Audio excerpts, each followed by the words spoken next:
शुक्लांबरधरं विष्णुं शशिवर्णं चतुर्भुजं प्रसन्नवदनं ध्यायेत् सर्वविघ्नोपशान्तये।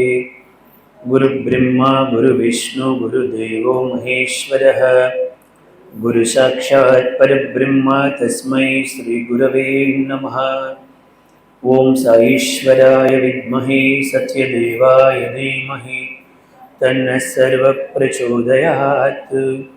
ओं भूर्भुवस्सुवः तत्सवितुर्वरेण्यं भर्गो देवस्य धीमहि धियो यो नः प्रचोदयात्। व्यासाय विष्णुरूपाय व्यासरूपाय विष्णवे नमो वै ब्रह्मनिधये वासिष्ठाय नमो नमः। कूजन्तं राम रामेति मधुरं मधुराक्षरम् आरुह्य कविताशेखहं वन्दे वाल्मीकिकोकिलम्। श्रुतिस्मृतिपुराणानाम् आलयं करुणालयं नमामि भगवत्पादां शङ्करं लोकशङ्करम्। वागर्धाविव सम्पृक्तौ वागर्धप्रतिपत्तये जगतः पितरौ वन्दे पार्वती परमेश्वरौ। श्रीराम राम रामेति रमे रामे मनोरमे सहस्रनाम तत्तुल्यं रामनाम वरानने। आपदामपहर्तारं धातारं सर्वसम्पदां लोकाभिरामं श्रीरामं भूयो भूयो नमाम्यहम्।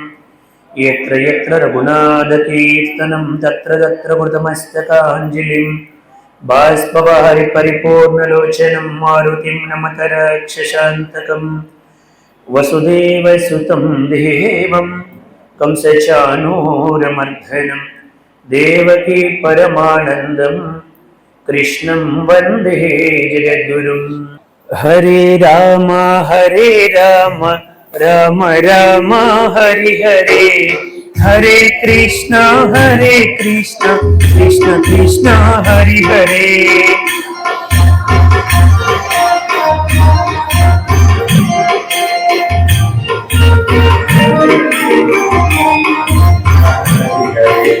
हरे राम राम राम हरि हरे, हरे कृष्ण कृष्ण कृष्ण हरि हरे।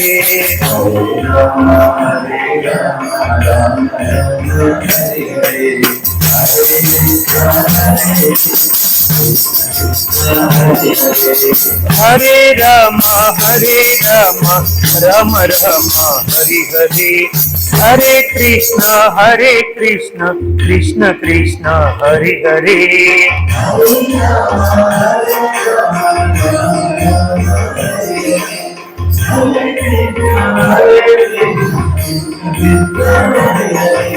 हरे राम राम राम हरि हरे, हरे कृष्ण कृष्ण कृष्ण हरि हरे।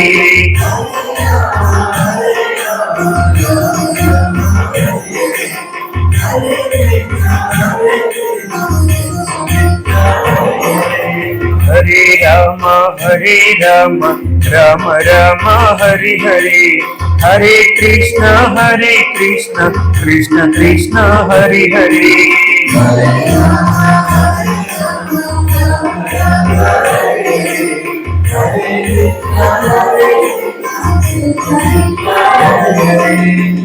श्री रामचंद्रमूर्ति की, सीता माता को, लक्ष्मण स्वामी की, आंजनेय स्वामी की, समर्थ सद्गुरु साईनाथ महाराज की।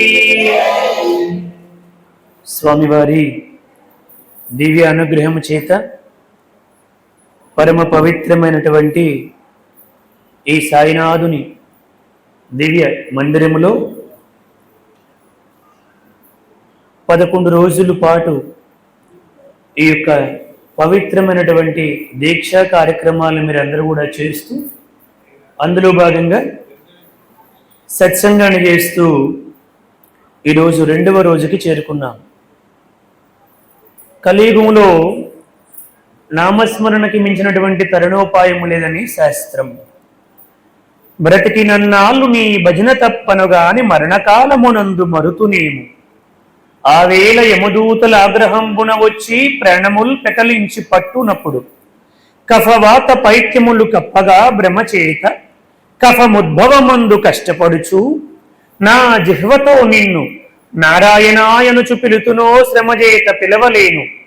నాటికి పూడే చేతు నీ నామ భజన చెవినిడవయ్య భూషణ వికాస శ్రీధర్మపుర నివాస దుష్ట సంహార నరసింహ దురిత దూర అంటాడు నరసింహ శతకకర్త. బ్రతికి ఉండేటప్పుడంతా కూడా నీ యొక్క నామాన్ని మర్చిపోకుండా స్మరిస్తూ ఉన్నానయ్యా. ఎందుకు స్మరిస్తున్నానంటే అంత్యకాలములో మర్చిపోతానేమో, అంత్యకాలం ఎలా ఉంటుందో ఎవరికి తెలియదు కాబట్టి అప్పుడు నేను మర్చిపోతానేమోనని ఇప్పుడే స్మరిస్తూ ఉన్నాను అని నరసింహ శతకకర్త నరసింహస్వామిని ప్రార్థన చేశాడు. మీ అందరికీ కూడా ఈ మాత్రం భక్తి ఉండడం వల్ల మనందరికీ ఈ భజనలలో, ఈ సేవలలో, ఈ పూజలలో, ఈ కార్యక్రమాలలో, ఈ పారాయణలలో పాల్గొనడం వల్ల మనందరికీ తెలియకుండా మనందరి అకౌంట్లో పుణ్యం పడుతుంది. ఈ పుణ్యం ఒక్కటే మనకి రేపు తర్వాత జన్మకి దారి బచ్చం, ఇంకా ఏది రాదు. ఆ విషయము ఇక్కడ ఉన్నటువంటి కమిటీ సభ్యులందరికీ తెలుసు కాబట్టి మన వెంకన్న గారు కావచ్చు, నాగేశ్వర గారు కావచ్చు, పెద్దలు ఎవరైనా మన ఆదినారాయణ గారు, మురళి గారు, పెద్దలు ఇక్కడ కమిటీ సభ్యులు ఎవరెవరైతే ఉన్నారో వాళ్ళు ఎవరైనా కానీ ఇంకా వ్యాపారాలు చేసి డబ్బు బాగా సంపాదించుకోవచ్చు. కానీ ఇదేది వెనకాతల రాదన్నటువంటి క్లారిటీ వాళ్ళకు ఉండడం వల్ల దానికి జీవితానికి 10% సమయాన్ని పెట్టి 90% సమయాన్ని భగవంతుడి కోసం పెడుతున్నారు. కారణం ఏమిటంటే ఇదంతా ఇక్కడే ఉండిపోతుంది. మన మేడలు కానీ, మన బంగారం కానీ, మనం సంపాదించినటువంటి ఆస్తిపాస్తులు ఏవైతే ఉన్నాయో ధన కనక వస్తు వాహనాదులు ఏవి కూడా వెనకాతల రావు. ఏం బాబు ఏమైనా వస్తాయా? రావు. కానీ మరి ఏమొస్తుంది? నువ్వు ఇక్కడ ఉండేటప్పుడు ఏవైతే మంచి పనులు చేసేవో ఆ యొక్క కర్మల యొక్క ఫలితము మన వెనకాతలు వస్తుంది. జనుని గర్భము నుండి జన్మించినప్పుడు కంఠమాలవేవి కానరావు, మంచి ముచ్చుపు సరులు మచ్చునకును లేవు, మేల్వి బంగారు దండ మెడకులేవు, వజ్రాలహారములు వర్ధిల్లగా లేవు, రత్నాలహారములు రంజిల్లగా లేవు, పచ్చల కెంపులు పొదగలేదు, గోమేధికంబుల తోడలేవు, కలదు కలదుక్కమాల నీ కంఠమందు, పూర్వజన్మంబున ఎన్ని చేసిన అవి అన్ని ఎంచి ఎంచి మంచి అయిన చెడు అయిన త్రుంచకుండా బ్రహ్మ మీకిచ్చి పంపును బరువుమాల, కర్మలన్నీ చేర్చిన కంఠమాల అన్నారు. మనందరి మెడలో ఒక కంఠమాల ఉందంట. ఏమిటది? పూర్వజన్మలో ఏమిటేమిటి మంచి పనులు చేసామో, ఏమిటేమిటి తప్పు పనులు చేశామో ఆ మాల పెట్టుకుని మనం వచ్చాం. ఆ మాల కారణంగానే మనం ఎక్కడ పుట్టాలి, ఏ తల్లిదండ్రులకు పుట్టాలి, ఏ ఊర్లో పుట్టాలి, స్త్రీగా పుట్టాలా, పురుషుడిగా పుట్టాలా, డబ్బున్నవాడిగా పుట్టాలా, డబ్బు లేనివాడిగా పుట్టాలా, తెలివైన వాడిగా పుట్టాలా, తెలివి లేనివాడిగా పుట్టాలా, అలాగే అనేక విభాగాలన్నీ ఏర్పడి ఉంటాయి. దీనివల్ల పూర్వజన్మలో చేసినటువంటి కర్మల ఫలితము ఆధారంగా. అయితే ఇది ఆల్రెడీ ముందే నిర్ణయించబడి ఉంది. నీకు ఎవరు భారీగా రావాలో వారే భారీగా వచ్చారు, నీకు ఎవరు భర్తగా రావాలో వారే భర్తగా వచ్చారు, ఎవరు తల్లిదండ్రులుగా రావాలో, ఎవరు అక్కచెల్లెలుగా రావాలో, ఎవరు అన్నదమ్ములుగా రావాలో అంతా ముందే నిర్ణయించబడి ఉంది.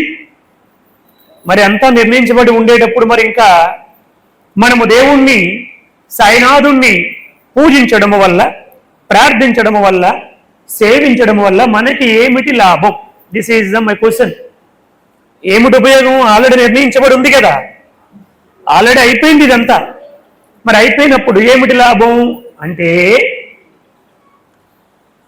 ఎవరైతే ఈ కర్మ ఫల ప్రదాత ఉన్నాడో ఆ కర్మ ఫల ప్రదాత భగవంతుడు కాబట్టి ఆయన పాదాలను కనుక మనం గట్టిగా పట్టుకుంటే మార్కండేయుడికి 16 సంవత్సరాల ఆయుష్ను ఎవరిచ్చారు?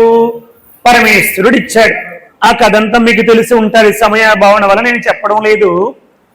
సూక్ష్మంగా చెప్పాలంటే చాలా కాలం పాటు బిడ్డలు లేక పార్వతీ పరమేశ్వరులను తపస్సు చేస్తే పరమేశ్వరుడు ప్రత్యక్షమై అల్పాయుష్మంతునటువంటి కుమారుణ్ణి ఇచ్చాడు. అతడే మార్కండేయుడు. పెరిగి పెద్దవాడు అవుతూ ఉంటే ఆ తల్లిదండ్రులు రోజు ఏడుస్తూ ఉండేవారు. ఏడుస్తూ ఉంటే ఒకరోజు ఆ మార్కండేయుడు అడుగుతాడు, అమ్మా ఎందుకోసం ఏడుస్తున్నారు మీరు, ప్రతిరోజు కూడా నాకు చెప్పండి అని చాలా అల్లరి చేస్తాడు. అలా తప్పించుకుంటూ వచ్చారు. కానీ ఒకరోజు తల్లిని బాగా నిలదీసి అడిగితే ఆ తల్లి చెప్పింది, ఏం చెప్పమంటావు నాయన, మరికొద్ది రోజుల్లో నీ ఆయుష్ పూర్తవుతుంది, నీవు చనిపోతావు, పరమేశ్వరుడు వరప్రసాదంగా నీవు పుట్టేవు, అందుకని నువ్వు చనిపోతావని నేను ఏడుస్తున్నాను అని చెప్పింది తల్లి. అప్పుడు మార్కండేయుడు వెళ్ళి ఆ శివలింగాన్ని గట్టిగా కౌగులించుకొని, పరమేశ్వర నేనింకా చాలా కాలం పాటు ఉంటానని, అప్పుడు నిన్ను సేవించొచ్చని, నిన్ను స్మరించొచ్చని, నిన్ను పూజించొచ్చని, ఈ ఉన్న కాలాన్ని కూడా వ్యర్థము చేసేసేనే, నా తప్పు క్షమించు అనుకుని ఆ శివలింగాన్ని పట్టుకుని గట్టిగా ఏడ్చాడు మార్కండేయుడు. అలా ఏడుస్తూనే ఉండిపోయాడు చాలా రోజులు. సమయం అయ్యింది, భటులు వచ్చారు, ఆయన మీద పాశం వేస్తే శివలింగం మీద కూడా పడుతుంది. అప్పుడు వెళ్ళిపోయి ఇది మా వల్ల కాదండి అని చెప్తే యమధర్మరాజు వచ్చాడు. అప్పుడు యమధర్మరాజు కూడా పాశం వేశాడు, ఆయనతో పాటు శివలింగం మీద కూడా పడితే అప్పుడు శివుడు ప్రత్యక్షమై ఏరా వాడు నా మహాభక్తుడు, నన్ను ప్రార్థన చేస్తూ ఉంటే, నా కోసం తప్పిస్తూ ఉంటే వాడి మెడ మీద నువ్వు పాశం వేస్తావా అని చెప్పి, స్వామి మరి ఏమిటంటే ఎవరైతే భగవంతుడి యొక్క నామాన్ని స్మరిస్తారో అటువంటి మార్కండేయుడు ఇంతవరకు కూడా ఎవరు ఈ విధముగా ప్రార్థించలేదు. చనిపోతామని తెలిస్తే ఎవరైనా నా ఆఖరి కోరికలు పలానా ఉన్నాయి, అవి తీరిపోయిన తర్వాత నేను చచ్చిపోతాను అంటాడు. ఒక 80 సంవత్సరాల వృద్ధుడి దగ్గరికి వెళ్ళి నీవు చనిపోతావని చెప్పంటే నా మనవరాలు పెళ్లి చూసి చనిపోతే చాలని కోరుకుంటాడు తప్ప, ఇంతకాలం పాటు ఉన్నాను, నీ సేవ చేయలేకపోయాను, నీ భజన చేయలేకపోయాను, నీ కార్యక్రమాల్లో పాల్గొలేకపోయాను అని ఎవరు కూడా బాధపడరు. అలా తపన పడ్డాడు కాబట్టి, ప్రార్థించాడు కాబట్టి ఈ మార్కండేయుడికి చిరంజీవిగా ఆయుర్దాయాన్ని ప్రసాదిస్తున్నాను అన్నాడు శివుడు. ఇప్పుడు 16 ఏండ్ల ఆయుష్ ఎవరిచ్చారు? పరమేశ్వరుడే. మరలా పరమేశ్వరుడు పాదాలు మార్కండేయుడు పట్టుకోవడంతోనే చిరంజీవిగా మారిపోయాడు. శాశ్వతముగా యుగాంతము వరకు కూడా మార్కండేయుడు చిరంజీవి. అంటే మనకి కూడా మన కష్టాలు, బాధలు, నష్టాలు, సమస్యలు ఇవన్నీ కూడా పూర్వజన్మ కర్మ వల్ల వచ్చినప్పటికీ కూడా అవి ఎవరైతే ప్రసాదిస్తున్నారో ఆ పరమాత్ముడు, ఆయనకి మన మీద ఏమి ద్వేషం కాదు, మన మీద ఏమి కూడా కోపం కాదు, మనము చేసుకున్న కర్మలకి ఫలితాన్ని ఆ విధముగా ఇచ్చాడంతే. అటువంటి ఆ పరమేశ్వరుడి యొక్క పాదాలని ఎవరైతే గట్టిగా పట్టుకుంటారో వాళ్ళకి ఈ కర్మ ఏమీ చెయ్యదు. ఆ పరమేశ్వరుడే మరల తన యొక్క అంశతో షిరిడి సాయినాథుడిగా అవతరించారు కాబట్టి ఆయన పాదాలు పట్టుకుంటే మన కష్టాలన్నీ కూడా తీరుతాయి, మన సమస్యలన్నీ కూడా తీరుతాయి, మన బాధలన్నీ కూడా తీరుతాయి. భగవాన్ శ్రీ సత్యసాయి బాబా వారు చెప్పారు, 1835వ సంవత్సరము సెప్టెంబర్ 28వ తేదీ నాడు గంగా భవాజుడు దేవగిరి అన్నటువంటి పుణ్య దంపతులకు నైజాం రాష్ట్రములో పత్రి అన్నటువంటి గ్రామములో షిరిడి సాయినాథుడు జన్మించారని చెప్పారు భగవాన్ శ్రీ సత్యసాయి బాబా వారు. 1918 అక్టోబరు విజయదశమి రోజు షిరిడి సాయినాథుడు దేహాన్ని వదిలిపెట్టారు. మరలా 8 సంవత్సరాల తర్వాత నేను వస్తానని చెప్పారు. ఆ ప్రకారముగా ఆంధ్ర రాష్ట్రములో శ్రీమతి ఈశ్వరమ్మ పెద వెంకమరాజుల పుణ్య దంపతులకు అనంతపురము జిల్లాలో పుట్టపడుతున్నటువంటి చిన్న పల్లెటూరులో భగవాన్ శ్రీ సత్యసాయి బాబా వారు శ్రీమతి ఈశ్వరమ్మ పెద వెంకమరాజులకు అష్టమ గర్భములో జన్మించారు భగవాన్ శ్రీ సత్యసాయి బాబా వారిగా. ఇలా భగవంతుడు ఎప్పుడెప్పుడు అవసరము ఉంటే యదా యదా హి ధర్మస్య గ్లానిర్భవతి భారత అభ్యుత్థానమధర్మస్య తదాత్మానం సృజామ్యహం పరిత్రాణాయ సాధూనాం వినాశాయ చ దుష్కృతాం ధర్మ సంస్థాపనార్థాయ సంభవామి యుగే యుగే అన్నాడు గీతాచార్యుడు. ఆ విధముగా ఎప్పుడు తన అవసరము ఉంటే అప్పుడప్పుడు భగవంతుడు అవతరిస్తూనే ఉంటాడు. అలా ఇంతవరకు ఎన్నో అవతారాలు వచ్చాయి. అలా వచ్చినటువంటి ఆ పరంధాముడి యొక్క పరమేశ్వరుడి యొక్క అవతారమే సమర్థ సద్గురు సాయినాథుడి యొక్క అవతారం. జై బోలో సాయినాథ్ మహారాజ్ కి. అయితే మనందరివి కూడా కర్మ ఎలా ఉన్నప్పటికీ కూడా, గత జన్మలలో చేసినటువంటి కర్మ ఎలా ఉన్నప్పటికీ, ఇప్పుడు గనక భగవంతుడు పాదాలు గట్టిగా పట్టుకుంటే మరలా మన కర్మని మనము తప్పించుకుని మంచి రాతని రాయించుకొని మరలా వాటన్నింటి నుంచి కూడా, అంటే కాళ్ళు తెగిపోవలసినటువంటిది వేలితో సరిపెడతాడు పరమాత్ముడు. కొన్ని కోట్ల రూపాయల నష్టము రావలసినటువంటిది కొన్ని వేల రూపాయల నష్టముతో పూర్తి చేస్తాడు. దాదాపు కొన్ని నెలల పాటు హాస్పిటల్లో సంవత్సరాల పాటు ఉండవలసినటువంటిది కొన్ని రోజుల్లో నీ కర్మని కరిగించేస్తాడు సాయినాథుడు. ఆయన పాదాలు ఎవరైతే పట్టుకుంటారో వాళ్ళందరి యొక్క కర్మ కూడా ఖచ్చితంగా కరిగిపోతుంది అని చెప్పారు మనకి శాస్త్రం. కాబట్టి అందుకోసం మనం భగవంతుడి యొక్క పాదాలను గట్టిగా పట్టుకోవాలి. మీరందరూ కూడా దీక్ష తీసుకున్నారు. ఈ దీక్షలో ఏమిటా అనుభవం? 11 రోజుల పాటు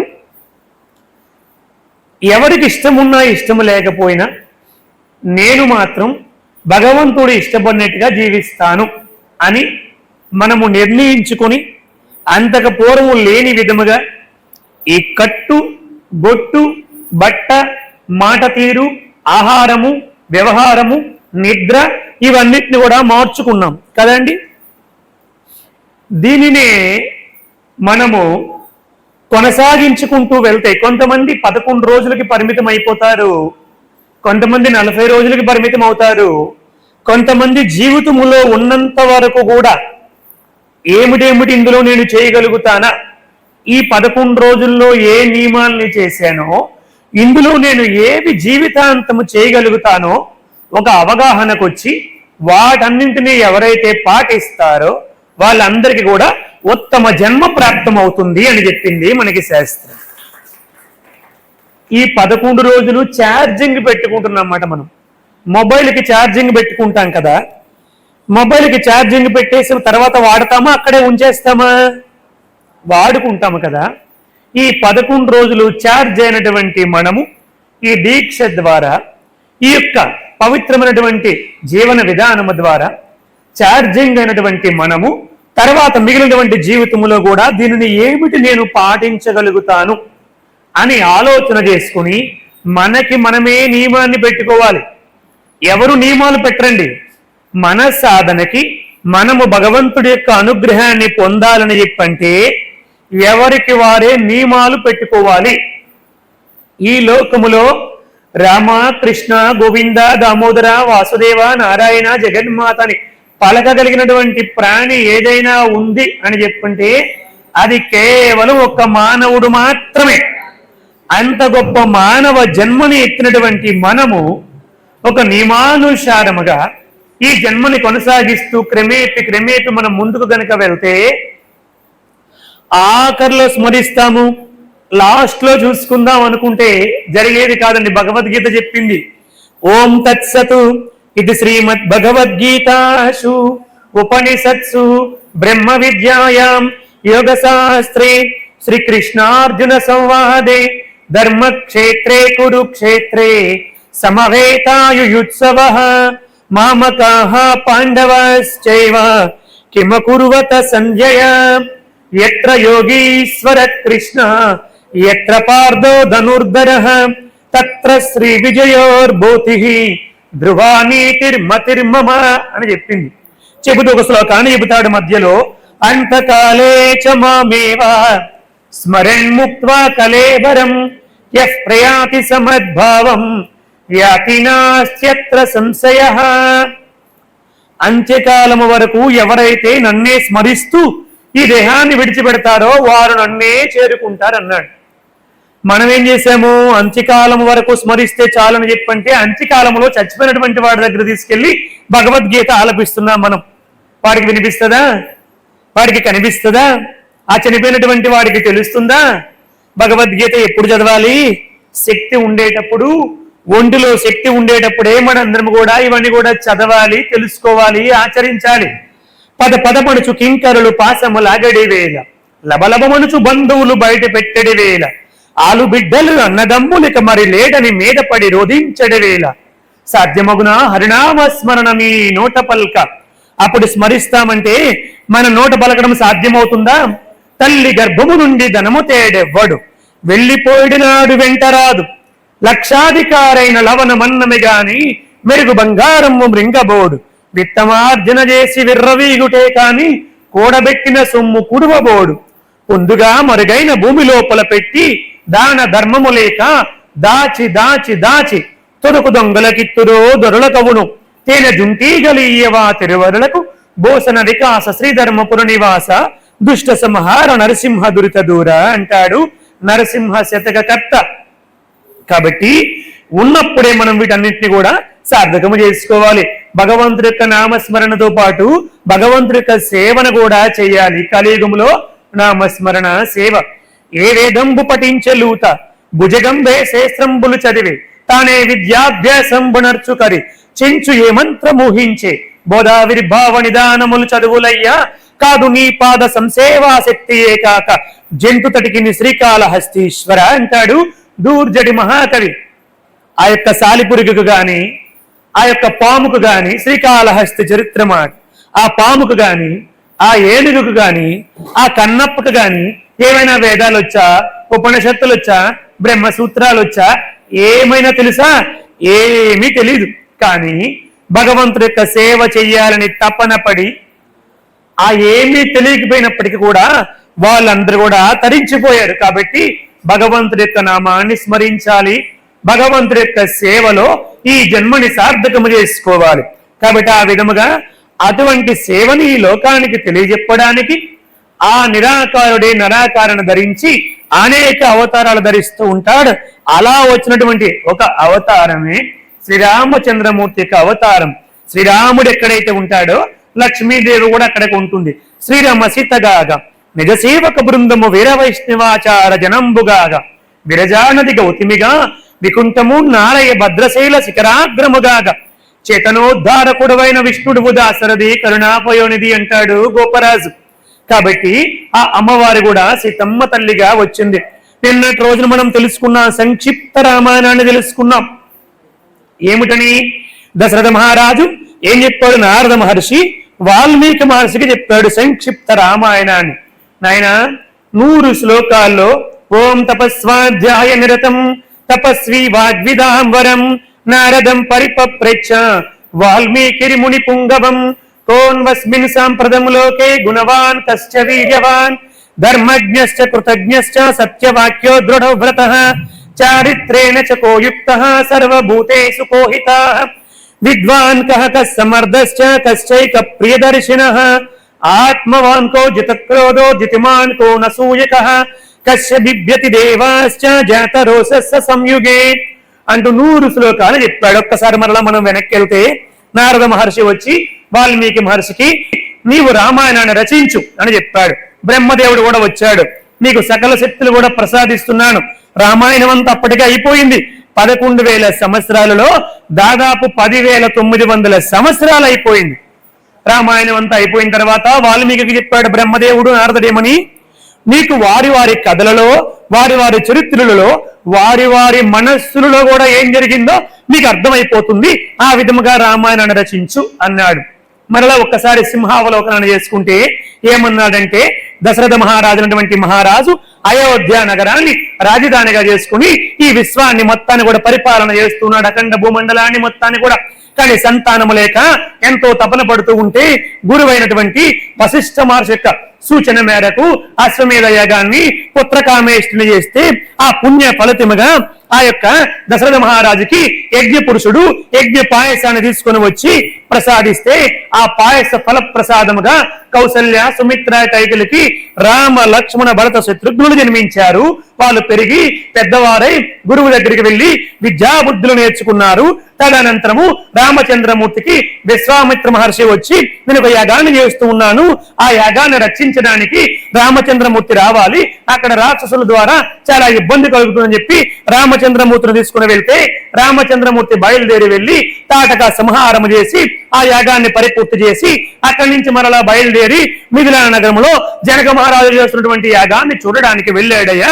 చూసిన తర్వాత అవలీలగా ఆ సీతమ్మ చరిత్ర తెలుసుకుని ఆ యొక్క శివధనస్సు యొక్క చరిత్ర తెలుసుకుని రామచంద్రమూర్తి శివధనస్సును ఎక్కుపెట్టాడు. సీతామాత నుంచి వివాహం చేస్తామంటే దశరథాదులందరూ కూడా వచ్చి రామ లక్ష్మణ భరత శత్రుఘ్నులకి సీత ఊర్మిళ మాండవి శృతకీర్తులనిచ్చి వివాహం చేశారు. మళ్ళీ అయోధ్యకు వచ్చిన తర్వాత మార్గ మధ్యములో పరశురాముడు కనిపించి రామచంద్ర శివధనస్సును ఎక్కుపెట్టేవంట, నీలో అంత శక్తి ఉంటే ఈ విష్ణు ధనస్సును కూడా ఎక్కుపెట్టని చెప్పంటే రామచంద్రమూర్తి అవలీలగా విష్ణు ధనస్సును కూడా ఎక్కుపెట్టి అయోధ్యకు వెళ్లి 12 సంవత్సరాల పాటు ఆనందంగా జీవితాన్ని కొనసాగిస్తూ ఉంటే దశరథ మహారాజు రామచంద్రమూర్తికి యువరాజుగా పట్టాభిషిక్తుడు చేయాలని సంకల్పించుకున్నాడయ్యా. సంకల్పించుకుంటే మందర ద్వారా ప్రేరేపితమైనటువంటి కైక అర్ధరాత్రి వేళ దశరథ మహారాజుకి 2 వరాలు కోరింది.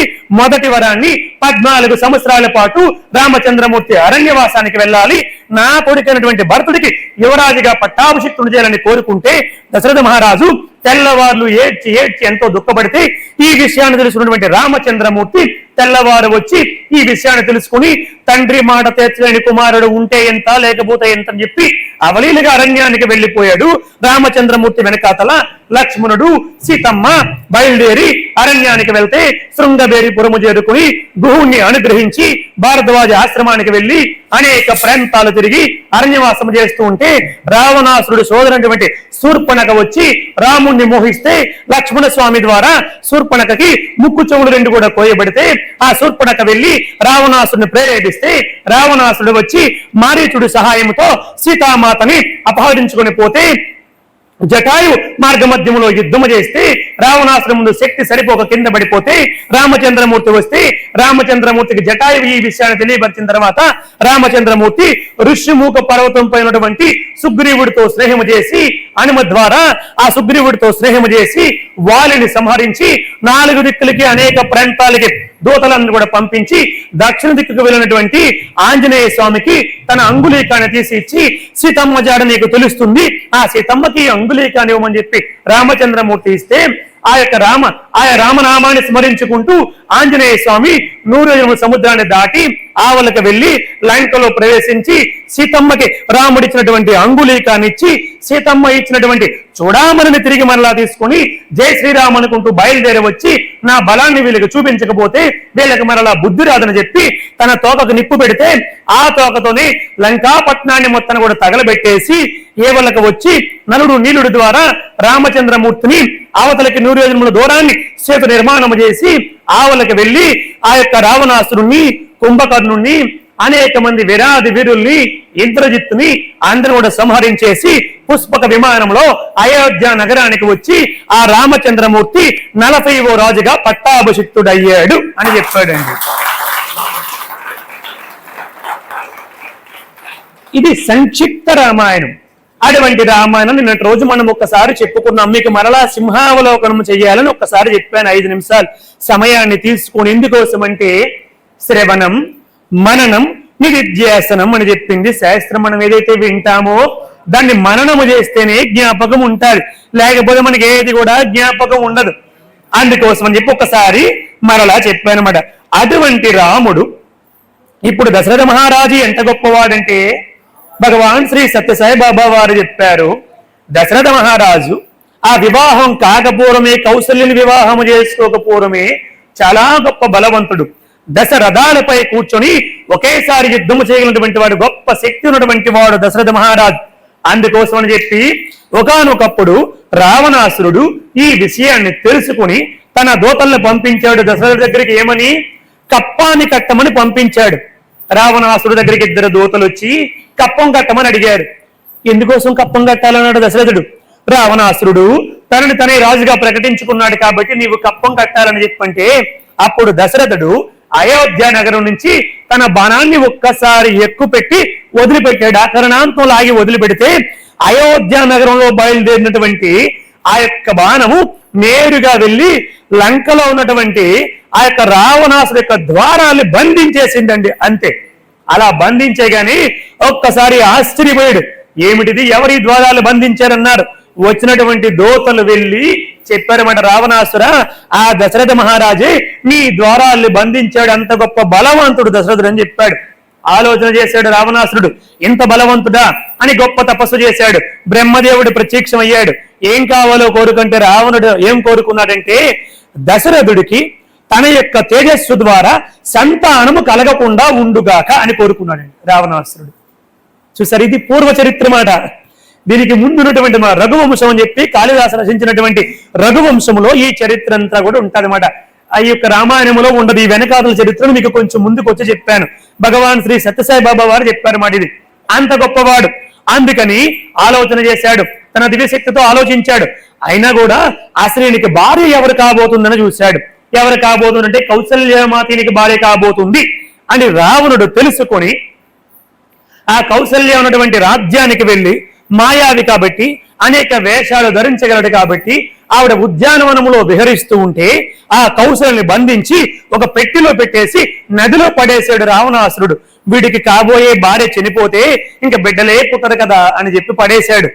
నీ ఒకటి ధరిస్తే నీకే ఇన్ని తెలివితేటలుంటే నిన్ను పుట్టించిన భగవంతుడికి ఇంకెన్ని తెలివితేటలుంటాయి? ఆ యొక్క పడేసినటువంటి ఆ పెట్టె కొట్టుకుంటూ అయోధ్య నగర తీరానికి వచ్చింది, సరయూ తీరానికి వచ్చింది. అక్కడ సుమంత్రుడు చూశాడు ఈ పెట్టె. ఆ పెట్టెని తెరిచి అందులో ఉన్నటువంటి అందమైనటువంటి యువతను చూశాడు. అమ్మా, ఎవరు నువ్వు? ఈ పెట్టెలో ఉన్నావేమిటి అని చెప్పి అడిగాడు. అడిగితే నేను ఎవరినంటే ఆ యొక్క కోసల దేశానికి సంబంధించినటువంటి మహారాజు కుమార్తెని, నా పేరు కౌసల్య, కానీ ఈ పెట్టెలో ఎందుకున్నానో నాకు తెలియదండి. నేను ఉద్యానవనంలో విహరిస్తూ ఉంటే ఇలా అయిపోయిన, నేను కళ్ళు తిరిగి పడిపోయానని చెప్పంటే, అయ్యయ్యో ఎవరో రాక్షసులు నీకు ఈ విధముగా చేశారమ్మా, రా అని చెప్పి తీసుకుని ఆ తండ్రికి అప్పచెప్పాడు. అప్పుడు తండ్రి ఆలోచించాడు. ఆ మహారాజు అంటే కౌసల్య యొక్క మహారాజు తండ్రి ఆలోచించాడు. చూడు, నా కుమార్తె నిండు యవ్వనములో ఉంది. ఇటువంటి యవ్వనమున్నటువంటి స్త్రీ నీకు ఒంటరిగా దొరికినప్పటికీ కూడా నీవు తీసుకొచ్చి ఆ తండ్రికి అప్పచెప్పాలనుకున్నావంటే నీవే ఇంత గొప్పవాడువైతే నీ రాజు ఇంకెంత గొప్పవాడు. కాబట్టి ఆ రాజుకి నా కుమార్తెనిచ్చి వివాహము చేస్తాను అని చెప్పాడు. అంత గొప్పవాడున్నటువంటి దేశం మన భారతదేశము. చూడండి, ఎవరైనా స్త్రీ కనబడితే ప్రపంచ దేశాల్లో ఆ స్త్రీ కనబడితే హలో అంటారు, లేకపోతే డియర్ అంటారు. కానీ అదే మన భారతదేశంలో అయితే అమ్మా అంటాం, లేకపోతే అక్క అంటాము. ఇటువంటి సంస్కృతి ఉన్నటువంటి దేశం మన భారతదేశం మాత్రమే. చూడండి, అటువంటి దేశంలో మనందరం కూడా పుట్టాం. అప్పుడు వెంటనే ఆలోచన చేసి పండితుల్ని పంపించాడు. దశరథ మహారాజు ఆనందముగా వివాహానికి అంగీకరించాడు. ఆ విధముగా దశరథ మహారాజుకి కౌసల్యమాతతో వివాహము జరిగింది. జరిగిన తర్వాత చాలా కాలం అయినప్పటికీ కూడా సంతానము కలగలేదు. అలా కలగపోవడం చేత దశరథుడు చాలా దుఃఖపడుతూ ఉంటే మరికొంతకాలం అయిన తర్వాత ఆ యొక్క కౌసల్య తర్వాత సుమిత్రుని వివాహం చేసుకున్నాడు. ఆవిడతో కూడా సంతానం కలగలేదు. ఆ తర్వాత వచ్చేసరికి కైకమ్మని వివాహం చేసుకున్నాడు. అప్పటికి దశరథుడు చాలా వృద్ధుడైపోయాడు. దశరథ మహారాజు 60,000 సంవత్సరాల పాటు జీవించాడండి. 60,000 సంవత్సరాలు. ఒకసారి ఊహించండి, మనకిప్పుడు 60 సంవత్సరాలు బ్రతికితే వాడు చాలా గొప్పవాడి కింద మన అందరం కూడా ప్రశంసిస్తూ ఉన్నామన్నమాట కదండి. 60 ఏళ్ళు బ్రతికితే he is a very great person nowadays. కానీ అప్పట్లో 60,000 సంవత్సరాలు జీవించాడు. సరే, అటువంటి పరిస్థితుల్లో ఇక కైకమ్మను కూడా వివాహం చేసుకున్నాడు. కాలం గడిచింది. గడిచిన తర్వాత ఇప్పుడు మీకు ఇందాకలు చెప్పినట్టుగా అశ్వమేధ యాగాన్ని చెయ్యాలని సంకల్పించుకున్నాడు సంతానార్థి. కానీ అప్పటికే రావణాసురుడు పెట్టినటువంటి బాధలు విపరీతముగా ఉన్నాయి. సుర సిద్ధ సాధ్య నర కిన్నెర పన్నగ యక్ష చార అసుర విద్యాధర గంధర్వాదులందరూ కూడా బాధ పెట్టడం మొదలు పెట్టాడు. అందరూ కూడా వాడి యొక్క తపస్సుకి, వాడు ఎంత మూర్ఖుడంటే రామాయణం ఉత్తరాఖండలో ఉంటుంది. వాడు తపస్సు ఎలా చేశాడంటే మీకు నిన్నే చెప్పాను కదా, భక్తులు తపస్సు కంటే రాక్షసుల తపస్సుకే భగవంతుడు తొందరగా ప్రత్యక్షం అయిపోతాడు. వాడంత మూర్ఖంగా ఎవరు తపస్సు చేయలేరు. వాడు ఏం చేశాడంటే ప్రతి 1000 సంవత్సరాలకి బ్రహ్మదేవుడు ప్రత్యక్షం అవ్వకపోతే బ్రహ్మదేత నువ్వు నా కోసం ప్రత్యక్షం కావని చెప్పి వాడికి 10 తలలు కదా, వాడి తలని వాడే జుత్తు పట్టుకొని ఒక కత్తి తీసి నరికేసుకునేవాడు. నరికేసుకుని ఆ హోమగుండంలో పడేసేవాడు అంతే. అలా 9 తలలని 9,000 సంవత్సరాల పాటు తపస్సు చేసి 9 తలల్ని నరికేసుకున్నాడండి వాడు. నరికేసుకుని అందులో పడేశాడు. ఇంకా 10,000 సంవత్సరం కూడా తపస్సు చేశాడు. భయంకరమైనటువంటి ఉగ్ర తపస్సు చేశాడు. బ్రహ్మదేవుడికి వీడు ఉగ్ర తపస్సు చేశాడంటే ఉగ్రమైన కోరికలే కోరతాడు తప్ప మంచి కోరికలు కోరతాడా? ఆయన భయం అయింది. కానీ తప్పదన్నమాట, ఒక నియమం ఉంది. ఎటువంటి వాడికైనా శాస్త్రం విధించినటువంటి కర్మలు ఎవరైతే చేస్తారో, ఈ పక్క పిల్లలు కూర్చున్నారు, నాకు చాలా సంతోషం ఏమిటంటే కొంచెము యూత్ అంటే ఒక 30 ఏండ్ల లోపు 35 ఏండ్ల లోపు ఉన్నటువంటి పిల్లలు మాల వేసుకున్నారు. మీ అందరిని చూస్తే నాకు చాలా చాలా చాలా ఆనందంగా ఉంది. స్వామి అనుగ్రహం మీ అందరి పైన ఉండాలి. ఎందుకంటే ఆఫ్టర్ 40, ఇప్పుడు నాకు 44, ఆఫ్టర్ 40 దేహము మనస్సు చాలా వరకు మలినం అయిపోతుంది. ఈ మలినం అయిపోయినటువంటి మనస్సు కొంచెం మంచి విషయాలు అంత తొందరగా పట్టుకోలేదన్నమాట. ఇంతలోపే కొంచెం మనసు శుద్ధంగా ఉంటుంది కాబట్టి కొంచెం పట్టుకోవడానికి అవకాశం ఉంటుంది. దాన్ని మనం కనుక సాధన బాగా చేస్తే ఎంత స్థాయికైనా వెళ్ళొచ్చు. మీకు నేను చెప్పాను కదా, నేను రోజు భజనకి ఎందుకోసం వెళ్ళానంటే ప్రసాదం కోసం వెళ్ళాను. నా లక్ష్యం అంతా ప్రసాదం. ఈ పులిహార ఎప్పుడు ఇస్తారా నేను చూసేవాడనమాట. ఇక్కడ ప్రసాదం ఈరోజు ఏంటి, ఈరోజు స్వీట్సా, జిలేబియా, జాంగ్రీనా ఏమిటా అని గమనించేవాడిని. ఈరోజు మంచి స్వీట్స్ ఉన్నాయితే మనకి అనుకునేవాడిని. ఏదో ఊరికి తాళాలు కొట్టాలి కాబట్టి కొట్టేవాడిని తప్ప నా దృష్టి అంతా ఎప్పుడు కూడా అలా ప్రసాదం మీదే ఉంది. కొద్ది రోజులు కంటిన్యూ చేయడం వల్ల ఇప్పుడు ఈ మాల ఏర్పాటు చేశారు మన కమిటీ వాళ్ళందరూ కూడా. ఇలా 11 రోజులు మీకు అలవాటు అవ్వడం వల్ల మనస్సు ఎలా మారుతుందంటే, నాకు కూడా అలా వెళ్ళడం వల్ల నాకు తెలియకుండానే ఆ పాటలలో ఉన్నటువంటి మాధుర్యము నా హృదయానికి వంట పట్టింది. ప్రసాదం కోసం వెళ్ళిన వాడిని కాస్త ఇప్పుడు పాటల మీదకి వెళ్ళింది మనస్సు. శ్రీకాళ హస్తీశ్వర శరణంటి మయ్య కరుణించవయ్యా, కరుణతో మమ్ము కాపాడవయ్యా. సాలి పురుగు వల్లే నేను గూడల్లలేను, కన్నప్ప వలె నేను కన్నీయలేను. సాలి పురుగు వలె నేను గూడల్లలేను, కన్నప్ప వలె నేను కన్నీయలేను. ఏం పాట అండి అది? అది ఏ పాట అండి? ఎవరైనా చెప్పగలరా? అదే మాట. అది సినిమాలోకి వెళ్తే ఆ పాట. ఇక నాకు సినిమాలు తెలియదు కదా. నేను ఏమిటబ్బా, కన్నప్ప భగవంతుడి కోసం తన కన్ను తీసి ఇచ్చేసాడా? సాలి పురుగు వలె నేను గూడల్లలేను, కన్నప్ప వలె నేను కన్నీయలేను అని మా గ్రామంలో భజనలు పాడుతూ ఉండేవారు. నాకు తెలియకుండా నేను ఏదో అలౌకికమైనటువంటి ఆనందాన్ని పొందేవాడిని. ఎంత గొప్ప భక్తులు ఉన్నారు ఈ దేశంలో. భగవంతుడి కోసం కన్ను పెరిగిచ్చేశాడా? ఆ భగవంతుడికి సేవ చేయడానికి ఆ పాము, ఆ యొక్క ఏనుగు అంత పోటీ పడ్డాయా? ప్రతిరోజు పాము వెళ్ళి ఆ పాతాళ లోకంలో నుంచి మన్ను తీసుకొచ్చి ఆ శివుడి దగ్గర పెట్టేదా? కొద్దిసేపటికి ఏనుగు వచ్చి ఏమిటి ఇక్కడ ఈ రాళ్ళు ఎవరు పెడుతున్నారని అవన్నీ కూడా తుడిచేసి ఏనుగు వచ్చి ఎక్కడెక్కడి నుంచో పత్రులు పుష్పాలు తెచ్చేదా? మరలా పాము వచ్చి ఏమిటి ఆకులు అలములు పెడుతున్నారు ఎవరిక్కడ అని వాటిని తుడిచేసి ఇది మనులు పెట్టేదా?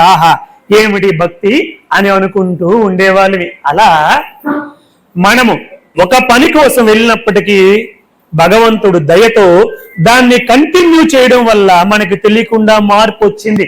అలాగే మీరు కూడా ఈ 11 రోజులు దీక్ష అయిపోయిన తర్వాత మరలా ఆలయానికి వెళ్ళడం మానేయకుండా కంటిన్యూ చేస్తే మీరు కూడా నాలాగే తప్పకుండా గొప్ప మంచి ఉత్తమ స్థాయికి వెళ్తారు. ఇది నా అనుభవం నుంచి చెప్తున్నాను. నేను అనుభవించి చెబుతున్నానండి. ఇది నేను అనుభవించి చెప్తున్నాను. నేను ఈ రోజుకి కూడా ఎంత బిజీగా ఉన్నప్పటికీ కూడా ప్రతిరోజు కూడా ఆలయానికి ఖచ్చితంగా వెళ్తాను. ఎంత బిజీగా ఉన్నా 108 సార్లు గాయత్రి మంత్రాన్ని చెబుతాను. ఎంత బిజీగా ఉన్నా 108 సార్లు ఓం శ్రీ సాయిరామ్ చెబుతాను. నాకు చాలా బిజీగా ఉంటుంది. ఎందుకంటే 18 పురాణాలు నేర్చుకోవాలి, ప్రవచనాలు చెప్పాలి, అనేక మందికి అనేక విషయాలు చెబుతూ ఉండాలి. వాటనంటే యూట్యూబ్ లో అప్లోడ్ చేయాలి. 24 గంటలు సరిపోవట్లే. రోజుకి 4-5 గంటలు మాత్రమే నిద్రపోతూ ఆ సమయాన్ని అంతా కూడా కనీసం ఒక 12 గంటలు పుస్తకాలు చదువుతానండి. ప్రతిరోజు 12 గంటలు చదువుతాను. నేను గర్వకారణంగా చెప్పట్లే. దీన్ని ఎవరైనా ఆదర్శంగా తీసుకుంటే అలా ఎవరైతే చేస్తారో ఎవరైతే తపన పడతారో వాళ్ళకి భగవంతుని అనుగ్రహం తప్పకుండా కలిగిపోతుంది. వాడు ఏం చదువుకున్నాడా? నాకు మా అనిల్ కుమార్ గారు నీ క్వాలిఫికేషన్ ఎప్పుడు కూడా చెప్పొద్దన్నారు కాబట్టి చెప్పడం లేదు, కానీ ఏమి చదువు లేనటువంటి వాడిని కూడా భగవంతుడు అనుగ్రహిస్తాడు. ఎప్పుడంటే సాధన చేస్తే అనుగ్రహిస్తాడు. ఎప్పుడో చిన్నప్పుడు చెప్పారు, సాధనమున పనులు సమకూరుదరలోనన్న. సాధన చేస్తే అది ఏదైనా కానీ వశం అయిపోతుంది. నేను సోమవారం మాత్రమే శివాలయానికి వెళ్తానండి, మంగళవారం మాత్రమే ఆంజనేయ స్వామి గుడికి వస్తానండి, గురువారం మాత్రమే సాయిబాబా వారి గుడికి వెళ్తానండి అని అనుకుంటే, మీకు గనక శుక్రవారం గనక ఆపద వచ్చిందనుకోండి, స్వామి నేను మాల వేసుకున్నానే, దీక్ష చేసేనే, ఎన్నో కార్యక్రమాలు చేసేనే, మరి నన్ను కాపాడని ప్రార్థన చేస్తే, సారీ నాయన నువ్వు లక్షవారం మాత్రమే నా మందిరానికి వస్తావు కాబట్టి ఈరోజు శుక్రవారం కాబట్టి లక్షవారం వచ్చి నేను నిన్ను కాపాడుతాను అంటాడు దేవుడు. అప్పుడు మనం ఏమవుతాం? ప్రతిరోజు భోజనం చేస్తున్నామా లేదా? ప్రతిరోజు నీట్గా మేకప్ అవుతున్నామా లేదా? ప్రతిరోజు టీవీలు చూస్తున్నామా లేదా? ప్రతిరోజు ఈనాడు పేపర్, సాక్షి పేపర్ చూస్తున్నామా లేదా? ప్రతిరోజు అన్ని పనులు చేస్తున్నాం. ఏదైనా మానేసిందంటూ ఏదైనా గనక ఉంటే అది కేవలం దేవాలయానికి వెళ్ళడం ఒక్కటే ఉంటదండి అందరి లిస్టులో. మానేసిందంటూ ఏదైనా ఉంటే కదండి. అలా మనకి ఉంటే భగవంతుని అనుగ్రహం మనకి కావాలంటే ఎట్లా లభిస్తుందండి? లభించదు. కాబట్టి ఎప్పుడు కూడా ప్రతి నిత్యము మన ఇంట్లో అన్ని పనులు ఎలాగైతే చేస్తున్నామో, ఆలయానికంటే ఇక్కడికే రమ్మని కాదండి, మీకు దగ్గరలో ఏ ఆలయం ఉంటే ఆలయానికి, ఏదో ఒక ఆలయానికి ప్రతిరోజు వెళ్ళి నమస్కారం చేసుకోవడం అటువంటిది అలవాటుగా చేసుకుంటే, నీకు రేపు ఎప్పుడైనా ఆపదొస్తే, నీకు సమస్య వస్తే భగవంతుడు ఒక్కసారి నీ అకౌంట్ ఓపెన్ చేస్తాడు. ద్రౌపది మాతకి ఏమి చూశాడండి? అలనాడు చెరుకు గడ కోసుకుంటూ ఉండేటప్పుడు కృష్ణ పరమాత్ముడు చెరుకును కట్ చేస్తూ ఉంటే చెయ్యి తెగిపోతే అక్కడ అందరూ కూడా భార్యలందరూ కూడా ఉంటే ఎవరు కూడా సంక్రాంతి కాబట్టి ఖరీదైన చీరలు కట్టుకున్నామని ఎవరు కూడా ఇవ్వకుండా అక్కడ ఉన్నటువంటి వాళ్ళందరినీ కూడా పిలిపిస్తే అక్కడ ఉన్నటువంటి సోదరుడు ద్రౌపది ఆ చీరను చించి కృష్ణ పరమాత్ముడు చేతికి కట్టింది. కృష్ణుడు అలనాడు దుశ్శాసనుడు నిండు సభలో ఈడ్చుకొని వచ్చి అందరి ముందు కూడా ఆవిడ వస్త్రాపహరణము చెయ్యాలని ప్రయత్నం చేస్తూ ఉంటే ఆ ద్రౌపది ప్రార్థన చేసింది, అన్నా మాధవ మధుసూదన అంటూ ప్రార్థన చేసింది. ప్రార్థన చేయగానే కృష్ణుడు ఒక్కసారి ఆవిడ అకౌంట్ ఓపెన్ చేశాడు. అలనాడు ఆవిడ నాకు వస్త్రాన్ని కట్టుకట్టింది కాబట్టి ఆ వస్త్రమే అక్షయమవుదునుగా కన్నాడు కృష్ణుడు. అంతే, అది అక్షయమైపోయిందంతే. అలా మనము భగవంతుడి కోసము, అంటే ఇది మళ్ళీ భగవంతుడి కోసం కాదు, మన కోసమే, కానీ భగవత్ సంబంధమైనటువంటి కార్యక్రమాల్లో మనము పాల్గొంటే మనకి ఎప్పుడు ఏమి రాబోతుందో మన అందరికీ తెలియదు కదండి. కాబట్టి అప్పుడు వాటి నుంచి రక్షించబడాలంటే మన చేతిలోనే ఉంది. భగవంతుడికి అనుగ్రహాన్ని పొందడం మన చేతిలోనే ఉంది. కానీ చాలా మంది తెలియక భగవంతుడు కాపాడడం లేదండి, వాళ్ళని కాపాడాడు, వీళ్ళని కాపాడాడు, నన్ను మాత్రం కాపాడడం లేదు అని చాలా మంది అనుకుంటాం. కొన్ని కష్టాలు, కొన్ని సమస్యలు, కొన్ని తీరనప్పుడు మన మనసులో కూడా విరక్తి కలుగుతుంది. కానీ విరక్తి కాదు ఇక్కడ కలగవలసినటువంటిది, ఆసక్తి కలగాలి, భక్తి పెరగాలి, అంతే దీనికి పరిష్కారం. అంతే, విరక్తి కాదండి కావాల్సింది. మీలో భక్తి పెరిగితే ఆ సమస్య తప్పకుండా పరిష్కారం అయిపోతుంది. అర్హతని సంపాదించలేదు అనుకోండి, అర్హతని సంపాదించుకొని ఇప్పుడు నేను ఇక్కడ ఉన్నాను, ఇక్కడ నేను ప్రవచనం చెప్తున్నాను, ఈ అబ్బాయి బాగా ప్రవచనం చెప్తున్నాను, మీ అందరూ కూడా చూశారు. ఇప్పుడు మన వెంకన్న గారు వెళ్ళి, మన నాగేశ్వర గారు వెళ్ళి, మన కలెక్టర్ గారి దగ్గరికి వెళ్ళి ఈ అబ్బాయి బాగా ప్రవచనం చెప్తున్నాడండి, ఇతనికి కనీసముగా ఒక టీచర్ జాబ్ ఇవ్వండి, ఎందుకంటే సాయంకాలం 4 గంటలకి ఈ లోకంలో అన్నిటికంటే ఉత్తమమైనటువంటి ఉద్యోగం ఏదైనా ఉందంటే టీచర్ పోస్టేనండి. ఎందుకంటే పిల్లలు, చిన్న పిల్లలు, లేక మనసు ఉన్నటువంటి పిల్లల్ని తీర్చిదిద్దే ఒక గొప్ప యోగ్యత, వారిని గొప్ప స్థితికి తీర్చుకుని వెళ్ళే ఒక గొప్ప అదృష్టవంతులు టీచర్స్ అండి. వాళ్ళకి ఒకసారి గట్టిగా కరతాళనలు చేయండి. అయితే ఇప్పుడు వీళ్ళిద్దరు వెళ్ళి, మన వెంకన్న గారు వీళ్ళందరూ వెళ్ళి కలెక్టర్ గారి దగ్గరికి వెళ్ళి, మేమందరం కూడా మా మాల వేసుకున్నటువంటి వాళ్ళని, భక్తులందరూ సంతకాలు పెడతామండి, ఇతనికి టీచర్ పోస్ట్ ఇవ్వండి, రోజు సాయంత్రం 4 గంటలకి స్కూల్ అయిపోయిన తర్వాత చుట్టుపక్కల గ్రామాలకు వెళ్ళి ఉపన్యాసాలు చెబుతాడండి అంటే కలెక్టర్ ఇస్తాడండి? ఎందుకు ఇవ్వడు? దానికి కొన్ని నియమాలు ఉన్నాయి నాయన. ఇతడు మంచివాడు కావచ్చు, బాగా ప్రవచనాలు చెప్పడం రావచ్చు, పురాణాలన్నీ కూడా రావచ్చు, కానీ ఆ టీచర్ పోస్ట్ కి ఏదైతే ఎలిజిబిలిటీ ఉందో ఆ ఎలిజిబిలిటీకి ఇతను క్వాలిఫై అవితేనే ఇతనికి ఉద్యోగం ఇస్తాము గాని మంచివాడు గొప్పవాడంటే ఉద్యోగాన్ని ఇవ్వము నాయన అని చెబుతాడు కదా. అలాగే మన కష్టాలు, మన నష్టాలు, మన బాధలు, మన కోరికలు, మన అవసరాలు, మన సమస్యలకి కూడా భగవంతుడి దగ్గర ఒక నియమం ఉంది. ఆ అర్హతని ఎవరైతే సంపాదిస్తారో వాళ్ళందరూ కూడా ఆ కోరికలు తీరుతాయి, అవసరాలు తీరుతాయి, అన్ని కూడా తీరుతాయి. దానికి కావలసినటువంటిది ఏమిటి? అర్హత. ఆ అర్హతే భక్తి అన్నటువంటిదే ఆ అర్హత. చూడండి, ఓన్లీ ఒక్కటే, భక్తి మాత్రమే అర్హత. మనము భక్తి ద్వారా పొందలేనటువంటిది ఏమి కూడా ఉండదు. అటువంటి భక్తిని మనందరం కూడా కలిగి ఉండాలి. అలా రామచంద్రమూర్తి పెరిగి పెద్దవాడై గురువు దగ్గరికి వెళ్ళి విద్యా బుద్ధులన్నీ కూడా నేర్చుకున్నాడు. నేర్చుకున్న తర్వాత సుమంత్రుడి ద్వారా తీర్థయాత్రలు చేయించాడు. రామచంద్రమూర్తి సాక్షాత్తు దైవము అయినప్పటికీ కూడా తీర్థయాత్రలు చేశాడు.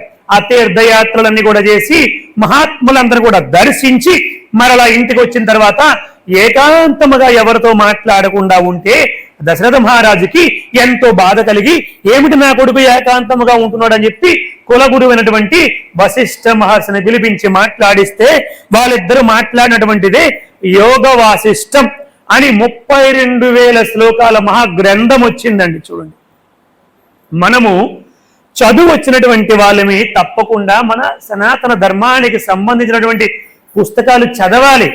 చదివితేనే మనకి జ్ఞానము తెలుస్తుంది. ఈరోజు మనందరికీ రాజకీయాల గురించి ఎలా తెలిసింది? రోజు పేపర్లు చదవడం వల్ల, టీవీలు చూడడం వల్ల కదండి. క్రికెట్ గురించి ఎలా తెలిసింది?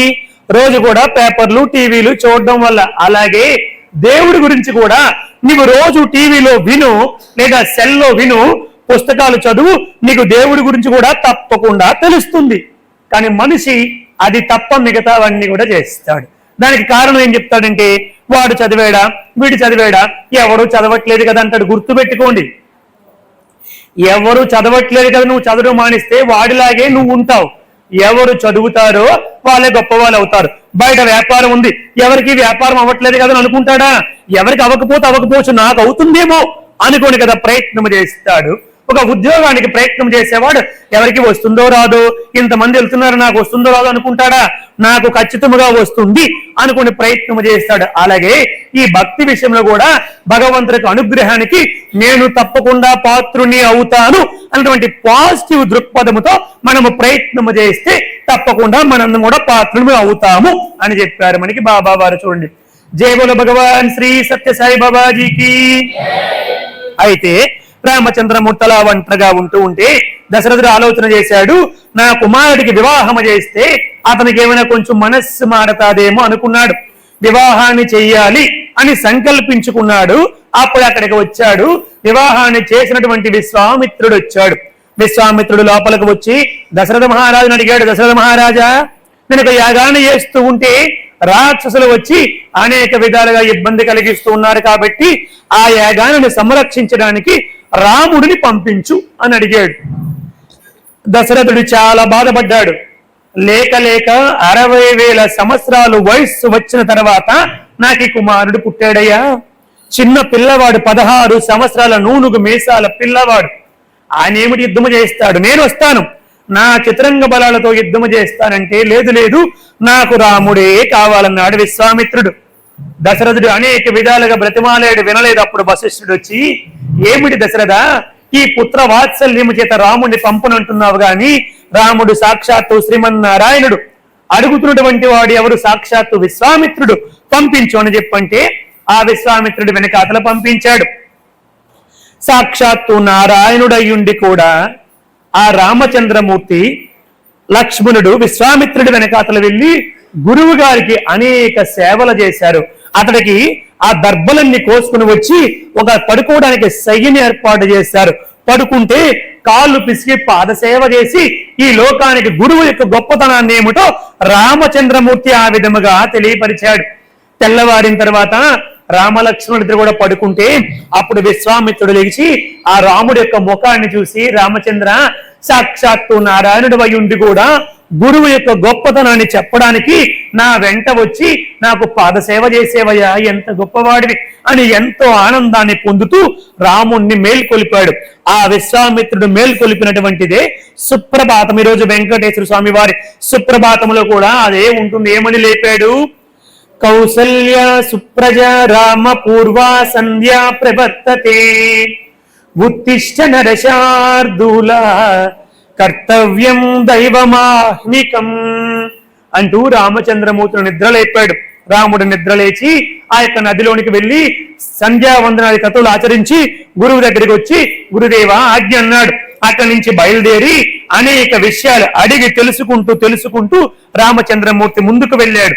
వెళ్ళిన తర్వాత ఒకానొక ప్రాంతాన్ని చూపించాడు. ఇది ఏమిటి గురుదేవ అని అడిగితే ఇది గంగా సరయు సంగమ ప్రదేశము నాయన అని చెప్పన్నాడు. మరికొంచెం ముందుకు వెళ్ళిన తర్వాత కనిపించిన ప్రతి దాన్ని కూడా రాముడికి సర్వము తెలిసినప్పటికీ కూడా ఏమీ తెలియని వాడి వలె గురువైనటువంటి విశ్వామిత్రునికి అడిగి తెలుసుకుంటూ ఉండేవాడు. మరొక ప్రదేశానికి వెళ్తే గురుదేవ ఏమిటి ప్రదేశము, ఇక్కడ ఇంతకు పూర్వం ఏదో రాజ్యం ఉండేలాగా కనబడుతుంది, ఇప్పుడు ఎవరూ లేకుండా ఇలా నిర్జన అరణ్యముగా ఎందుకోసం మారిపోయింది అని అడిగాడు. అప్పుడు విశ్వామిత్రుడు చెప్పాడు, నాయన ఇక్కడ అంగదేశం అని చెప్పి ఒక దేశం ఉండేది. అంటే ఒకానొకప్పుడు పరమేశ్వరుడు ఇక్కడ తపస్సు చేశాడు.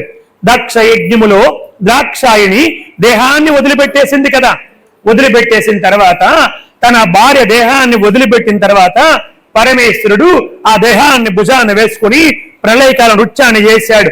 భయంకరమైన నృత్యాన్ని చేస్తే అప్పుడు భూమంతా కూడా కంపించిపోతూ ఉంటే ఆ నారాయణుడి దగ్గరికి వెళ్లి దేవతలు ప్రార్థన చేస్తే ఏమిటి శివుడిలా ఉన్మత్తుడైపోయాడు, ఎందుకు ఇలా నృత్యం చేస్తున్నాడని చెప్పంటే ఆయన భార్య పట్ల ఆయనకి అంత ప్రేమ ఉందయా, ఆ భార్య దేహం ఆయన భుజం పైన ఉన్నంత వరకు శివుడు ఉన్మత్తుడైపోతాడు, మనలా బహిర్ముఖుడు కాలేడని చెప్పంటే సరే ఏదో ఒకటి చేయమని చెప్పంటే అప్పుడు నారాయణుడు సరంగమైనటువంటి కోదండాన్ని ఎక్కుపెట్టి ఆ దేహం పైన గురి చూసి వదిలిపెట్టాడు. అదే 108 భాగాలుగా ఖండించబడిపోయింది. ఆ 108 భాగాలే 108 శక్తిపీఠాలు అయ్యేమాట మన భారతదేశంలో. ఆ 108 శక్తిపీఠాల్లో 18 శక్తిపీఠాలు మాత్రము మనందరికీ పూజించడానికి, నమస్కరించడానికి, సేవించడానికి అందుబాటులో ఉన్నాయన్నమాట. వాటిని మనం ఏమని ప్రార్థన చేస్తాం? లంకాయాం శంకరీదేవి, కామాక్షి కంచికాపురే, ప్రద్యుమ్నే శృంఖలాదేవి, చాముండే క్రౌంచ పట్టని, అలంపురే జోగులాంబ, శ్రీశైలే భ్రమరాంబిక, కొల్హాపురే మహాలక్ష్మి, ముహుర్యే ఏకవీర, ఉజ్జయిన్యాం మహాకాలం, పీఠికాయాం పురుహూతిక, ఓడ్యాయాం గిరిజాదేవి, మాణిక్యాం దక్షవాటికే, హరిక్షేత్రే కామరూపి, ప్రయాగే మాధవేశ్వరి, జ్వాలాయాం వైష్ణవీ దేవి, గయా మాంగళ్య గౌరిక, వారణాశ్యాం విశాలాక్షి, కాశ్మీరేసు సరస్వతి అంటూ 18 శక్తిపీఠాలు ఆ విధముగా వచ్చాయి మనకు. అయితే అటువంటి ఆ అమ్మ దేహాన్ని విడిచిపెట్టిన తర్వాత శివుడు ఈ ప్రదేశంలో కూర్చొని తపస్సు చేశాడు. శివుడు తన భార్య విరహ వేదనతో తపస్సు చేస్తూ ఉంటే ఆ సమయంలోనే అక్కడ దేవతలందరూ కూడా వచ్చి పార్వతీదేవి మరలా హిమవంతుడికి 2వ కుమార్తెగా, పెద్ద కుమార్తెగా గంగమ్మ జన్మించింది. 2వ కుమార్తెగా పార్వతిగా జన్మించింది హిమవంతుడికి మేనదేవికి. అప్పుడు అక్కడికి వచ్చి ఆ పార్వతీ పరమేశ్వరుల కళ్యాణము జరగాలని చెప్పి దేవతలు శివుణ్ణి తపస్సు నుంచి బహిర్ముఖుని చేయడానికి మన్మధుడిని ప్రేరేపించారు. ఇప్పుడు మన్మధుడు వెళ్ళాడు అంటే శివుడిలో కామాన్ని ప్రేరేపించి వివాహము చేసుకోవాలనిపించాలి. అలా అనిపిస్తే కదా ఇప్పుడు పార్వతి కళ్యాణము జరుగుతుంది. మన్మధుడు వెళ్ళాడు, తన దగ్గర ఉన్నటువంటి ఆ విల్లును తీసుకుని వెళ్ళాడు. ఒక పొదచాటును ద్రాక్కుని ఆ శివుడి మీద గురి చూసి వదిలిపెట్టాడు. మన్మథ బాణాలు ప్రయోగించాడు. శివుడు ఒక్కసారి తపస్సు చేసుకుంటున్నాడు కదా, ఎవరో మన్మథ బాణాలు ప్రయోగించారని శివుడికి అర్థమయ్యి ఒక్కసారి కళ్ళు తెరిచాడు. ఎవడరా నా మీద బాణాన్ని ప్రయోగించిందని. ఆ 3వ నేత్రము తెరుచుకుని ఆ మన్మధుడు అక్కడ భస్మం అయిపోయాడు మాట. అంటే మన్మధుడు అంగాల్ని కోల్పోయాడు కాబట్టి అనంగుడు అయ్యాడు. అదే అంగదేశమున ఆయన అని విశ్వామిత్రుడు రామచంద్రమూర్తికి చెప్పాడు మాట. మన్మధుడు అనంగుడయ్యాడు. ఇప్పుడు మన్మధుడు భార్య రతీదేవి వచ్చి, స్వామి మీ యుద్ధం కలపడానికి నా భర్తని ఈ దేవతలు ప్రేరేపిస్తే నీపై బాణప్రయోగం చేశాడు, మరి నా భర్త ఇలా చనిపోతే మరి నా పరిస్థితి ఏమిటని చెప్పి అడిగింది రతీదేవి. అడిగేటప్పుడు ఆ యొక్క పార్వతీ పరమేశ్వరు ఇద్దరు కూడా వరం ఇచ్చారు, ఇక్కడ నుంచి నీ భర్త నీకు కనిపిస్తాడు అని చెప్పాడు. అదేమిటి, నా భర్త నాకు కనబడితే ఈ లోకం ఏమనుకుంటుందని చెప్పంటే దానికి తప్పదు. కారణం ఏమిటంటే శివుడిని కూడా నేను మన్మథ బాణముతో నా వైపు వశము చేసుకోగలను అనుకున్నాడు కాబట్టి కొంతకాలం పాటు అనుభవించాల్సిందే. తరువాత ద్వాపర యుగములో నీ భర్త మన్మధుడే శ్రీకృష్ణ పరమాత్ముడికి ప్రద్యుమ్నుడిగా జన్మిస్తాడు, అప్పుడు మరలా మీ ఇద్దరికి వివాహము జరుగుతుంది అని చెప్పాడు మాట. ఆ విధముగా వచ్చినటువంటి వాడే ప్రద్యుమ్నుడు మాట. సరే, ఆ దృష్టాంతాన్నంతా కూడా చెప్పాడు. రామచంద్రమూర్తి ఎంతో సంతృప్తి చెందాడు. ఆ యొక్క అనంగుడు అయిపోయాడు కాబట్టి ఇక్కడ దీన్ని అంగదేశము అని చెప్పన్నారా. మన్మధుడి చరిత్ర ఇదా అని తెలుసుకున్నాడు. మరి కొంత ముందుకు వెళ్ళిన తర్వాత ఇక్కడే తాటక సంచరిస్తూ ఉంది నాయన. ఆ తాటక వల్లే ఇక్కడ మలదము కరుసమైనటువంటి 2 ప్రాంతాల మొత్తము కూడా నిర్జనారణ్యముగా మారిపోయేవి. కాబట్టి ఆ మన్మధుణ్ణి ఆ యొక్క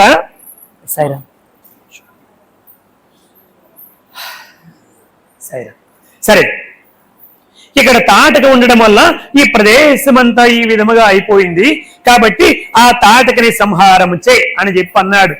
అప్పుడు రాముడు అన్నాడు, గురుదేవా, స్త్రీని చంపడము ధర్మము కాదు కదా అని అడిగాడు. విశ్వామిత్రుడిని చంపమనగానే వెంటనే కోదండం ఉంది కదా అని చంపేలేదు. స్త్రీని చంపడము ధర్మము కాదు కదా అంటే అప్పుడు చెప్పాడు, నాయనా, స్త్రీని చంపడం మహాపాపం, కానీ ఆ స్త్రీ లోకకంటకురాలుగా మారిపోయి చాలా మందికి ఇబ్బంది కలిగిస్తూ ఉంటే ఆవిడ ఎంతో మందిని మృంగేసింది, ఎంతో మందికి అనేక విధాలుగా ఇబ్బంది కలిగిస్తూ ఉంది కాబట్టి అటువంటిది స్త్రీ అయినప్పటికీ కూడా ఆవిడ్ని చంపడం పాపము కాదు అని చెప్పాడు మేడం. అలా రామచంద్రమూర్తి ఆ ధర్మ సూక్ష్మాన్ని తెలుసుకుని ఆ తాటక సంహారము చేశాడు. చేసిన తర్వాత విశ్వామిత్రుడు తనలో ఉన్నటువంటి దివ్యమైనటువంటి అస్త్రాలు అన్నింటినీ కూడా ఆ రామచంద్రమూర్తికి ఇచ్చేశాడు. చూడండి, రాముడు ఎవరండి? నారాయణుడు. నారాయణుడు అయినప్పటికీ కూడా మరలా విశ్వామిత్రుడు రాముడికి తన యొక్క తపశక్తిని ధారపోశాడు. ఇక్కడ కూర్చున్న మనందరినీ కూడా అక్కడ ఉన్నటువంటి పరంధాముడు సాయినాథుడు మనందరికీ డబ్బులు ఇస్తే మనందరం బ్రతుకుతున్నాం. మరలా ఆయన కార్యక్రమాలు చేయాలంటే మరలా మనమే 500, 1000 రూపాయలు, 2000, 3000 ఎవరి శక్తి కొలది వాళ్ళందరూ కూడా ఇస్తూ ఉంటాం. ఎందుకోసం అని చెప్పంటే ఇక్కడ నీవు సంపాదించింది ఏది కూడా తర్వాత నీకు రాదు నాయన. ఈ కార్యక్రమాల రూపములో, ఈ పూజల రూపములో, ఈ అన్నదానాల రూపములో, ఈ వస్త్రదానాల రూపములో, ఈ సత్సంగాల రూపములో మీ ధనాన్ని మీ దగ్గరే ఉంటే అది పుణ్యంగా మారదు. కాబట్టి మీ ధనాన్ని పుణ్యముగా మార్చి వచ్చే జన్మకి ఈ జన్మకి కూడా పుణ్య ఫలాన్ని మీకు అందించడానికి ఈ కార్యక్రమాలన్నీ అని చెప్పారండి. చూడండి, మన దగ్గర ఎంత ధనం ఉన్నా అది పుణ్యముగా మారాలి. పుణ్యముగా మారకపోతే ఆ ధనము ఉండి కూడా నిష్ప్రయోజనం అన్నమాట. అది పుణ్యముగా మారాలంటే పుణ్యకర్మలు చెయ్యాలి. మనం అమెరికా వెళ్తే మన డబ్బులేవి కూడా ఎందుకు పనికిరావండి. అక్కడ డాలర్స్ గా మార్చుకుంటే తప్ప మన కరెన్సీ ఎందుకు పనికిరాదు. అక్కడ ఎక్కడే ఈ నిబంధన ఉంటే మనం దుబాయ్కి వెళ్తే దిరామ్స్ గా మార్చుకోవాలి తప్ప లేకపోతే ఎందుకు పనికిరాదు మన డబ్బు. ఇక్కడే మన డబ్బు పనికి రాలేదు. పక్క దేశానికి వెళ్తే అక్కడ లోకల్ కరెన్సీగా మార్చుకుంటే పనికి వస్తుంది. అలాగే భగవంతుడి దగ్గర కూడా ఈ డబ్బు పనికి రాదు. కాబట్టి పుణ్యంగా మార్చుకుని భగవంతుడి దగ్గరికి మనం వెళ్తే అక్కడ మాత్రమే ఇది మనల్ని కాపాడుతుంది అని చెప్పారన్నమాట.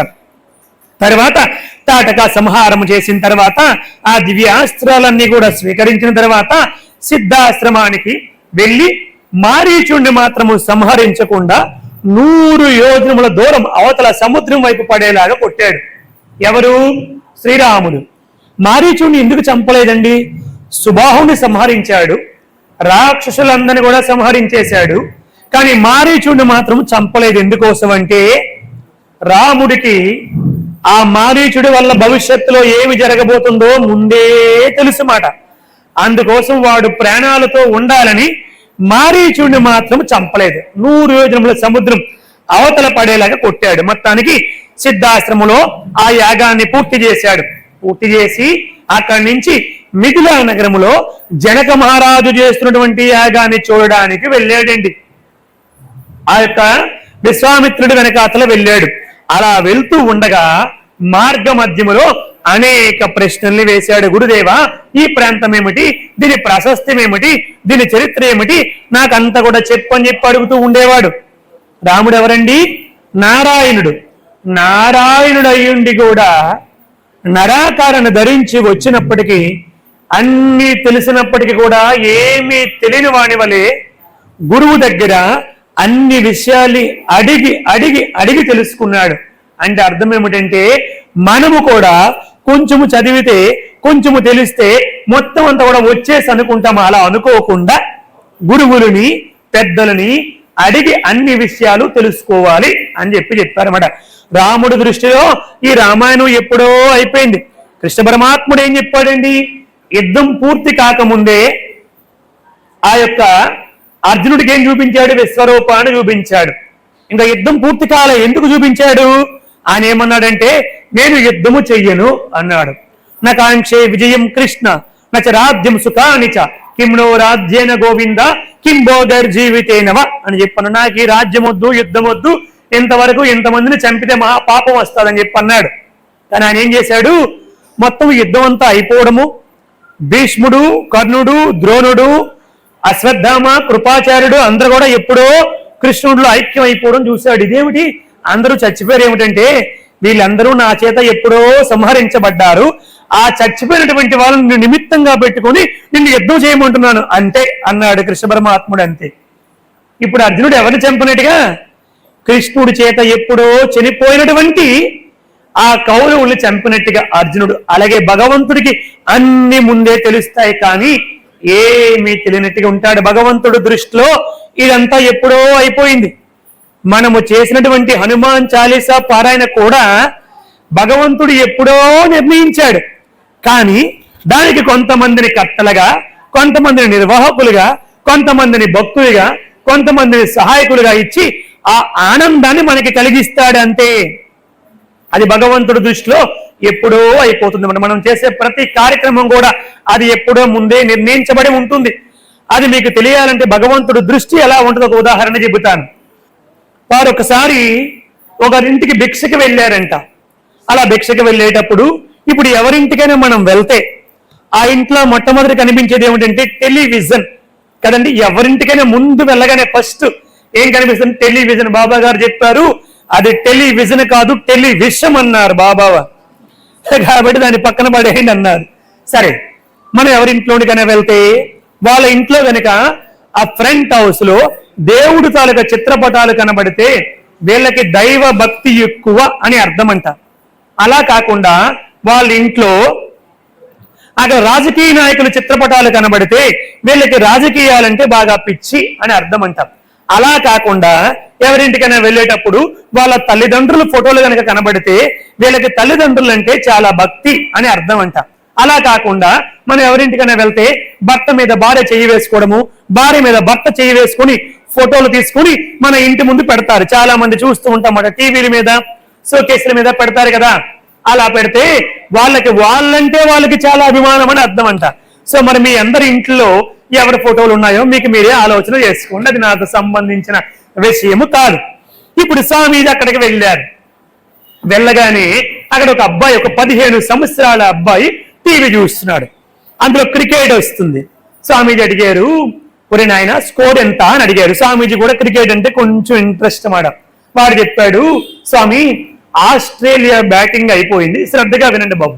ఆస్ట్రేలియా బ్యాటింగ్ అయిపోయింది, ఇండియా బ్యాటింగ్ చేస్తుంది, ఒక ఓవర్ ఉంది, 20 రన్స్ కొట్టాలి, ఒక్క వికెట్ ఉంది స్వామి అన్నాడు. సూక్ష్మంగా చెప్పేశాడు మటవాడు. స్వామీజీ అన్నారు, అయితే ఇండియా ఓడిపోతుంది లేరా అన్నారు. లేదు స్వామి, ఇండియా గెలుస్తుంది అన్నాడు ఆ అబ్బాయి. ఎట్లా గెలుస్తుందిరా? ఒక ఓవర్ ఉంది, 20 రన్స్ కొట్టాలి, ఒక వికెట్ ఉందంటే. లేదు స్వామి, గెలుస్తుంది అన్నాడు. అనగానే ఈ స్వామీజీ కూడా అమ్మ ఒక 5 నిమిషాలు ఆలస్యంగా వస్తానని కుర్చీ తీసుకుని వేసుకుని ఆ ఒక్క ఓవర్ కూడా చూశాడు. అనూహ్యంగా ఇండియా అద్భుతంగా గెలిచేసింది. అడిగాడు, ఒరే నువ్వు ఇంత చిన్న పిల్లవాడివి కదా, నీకు ఎలా తెలిసిందిరా ఇండియా గెలుస్తుందని అంత ఖచ్చితంగా ఎలా చెప్తావంటే, ఏమీ లేదు స్వామి, ఈ మ్యాచ్ ఆల్రెడీ అయిపోయిన మ్యాచ్ స్వామి అన్నాడు వాడు. ఈ మ్యాచ్ ఏంటి? ఆల్రెడీ అయిపోయిన మ్యాచ్ కదండి. అయిపోయినటువంటి మ్యాచ్ చూస్తే చిన్న పిల్లవాడు ఇప్పుడు ఇండియా గెలుస్తుందా, ఆస్ట్రేలియా బ్రెట్లీ వైడ్ వేస్తాడా, నో వేస్తాడా, మన వాళ్ళు 6 కొడతారా 4 కొడతారా చెప్పగలిగాడు కదా. అట్లాగే భగవంతుడి దృష్టిలో మనందరి జీవితాలు ఎప్పుడో అయిపోయేది. ఇప్పుడు భగవంతుడి గట్టిగా కర్తాలు చేయండి. ఇవన్నీ ఎప్పుడో అయిపోయేవి అనే దృష్టిలో. కానీ నీ పాత్ర నీకు అది తెలియదు కదా, నీ జీవితం నీకు తెలియదు కాబట్టి నీ పాత్రని మాత్రం నీవు ధర్మబద్ధంగా పోషించాల్సిందే. ఆయన పాదాలు పట్టుకోవలసిందే. ధర్మాన్ని, దైవాన్ని పట్టుకోవడం అంటే ధర్మాన్ని పట్టుకోవడమే. ఎవరైతే ధర్మాన్ని ఆచరిస్తారో వాళ్ళందరూ కూడా దైవాన్ని ఫాలో అవుతున్నట్లే. దైవాన్ని పట్టుకోవడం అంటే కేవలం భజన చేయడము, పూజ చేయడము, సేవ చేయడము కాదండి. ధర్మాన్ని ఆచరించడమే దైవాన్ని పట్టుకోవడం.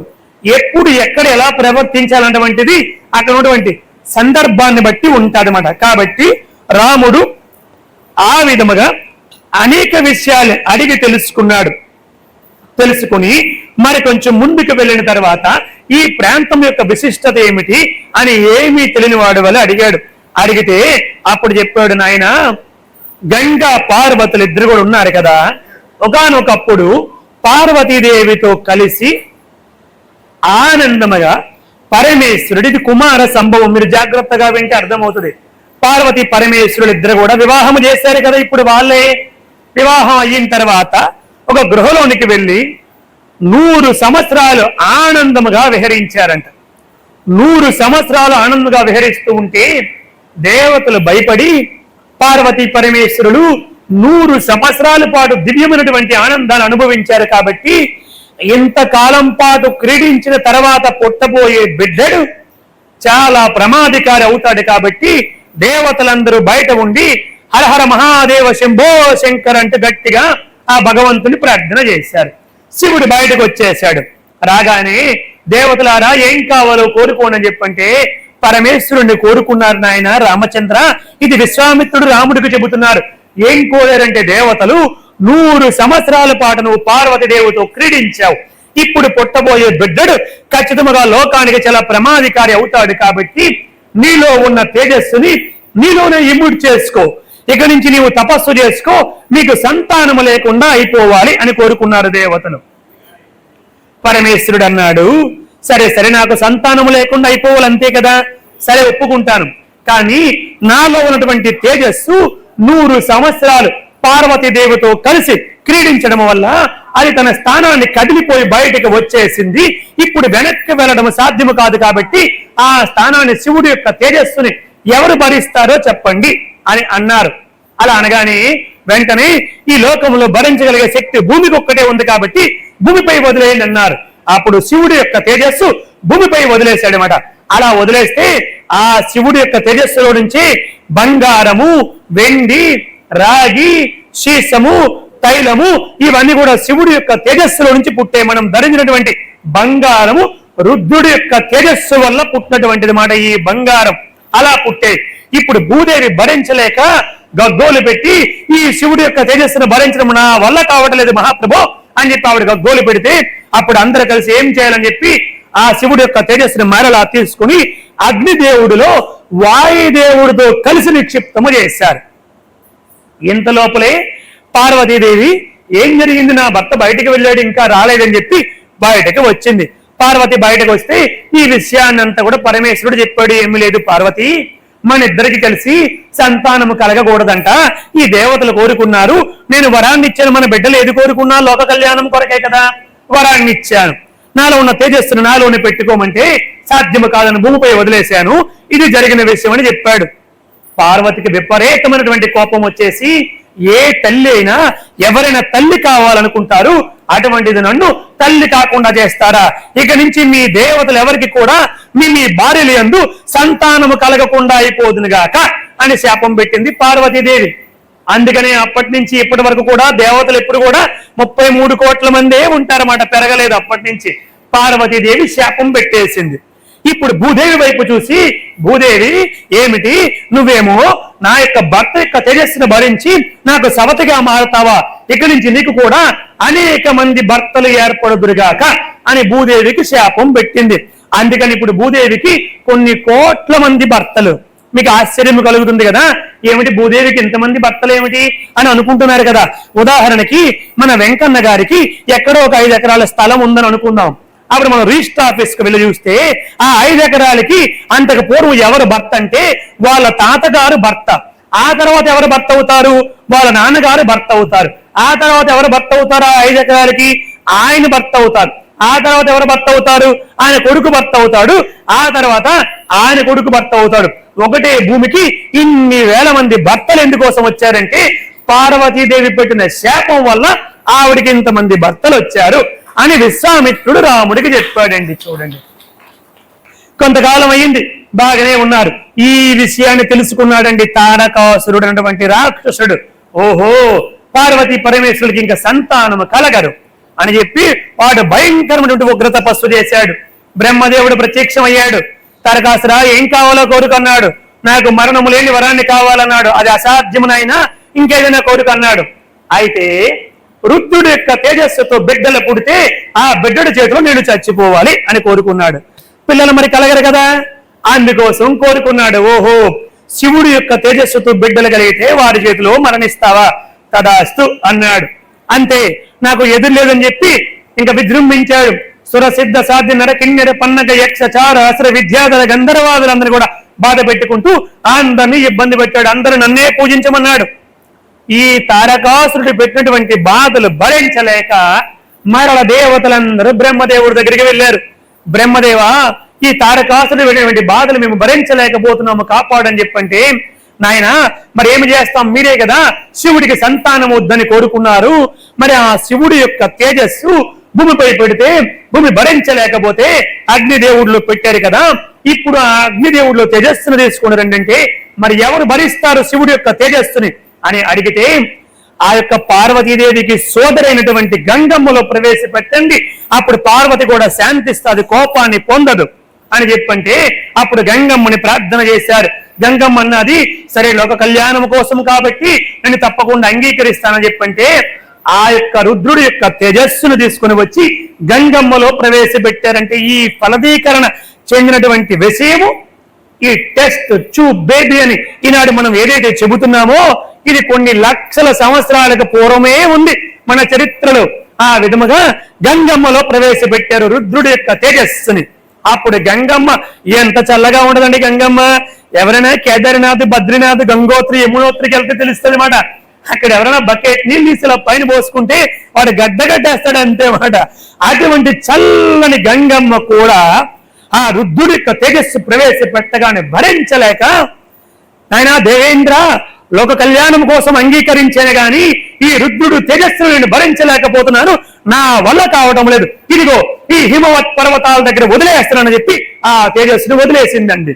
కాకపోతే ఫలదీకరణ చెందడం వల్ల ఆ తేజస్సును వదిలితే దేవతలందరూ కూడా ఏమి జరిగిందని చూస్తూ ఉంటే మరలా ఆ తేజస్సులో నుంచి మరల బంగారము, వెండి, అనేక రకాలైనటువంటి ధాతువులన్నీ కూడా పుట్టే.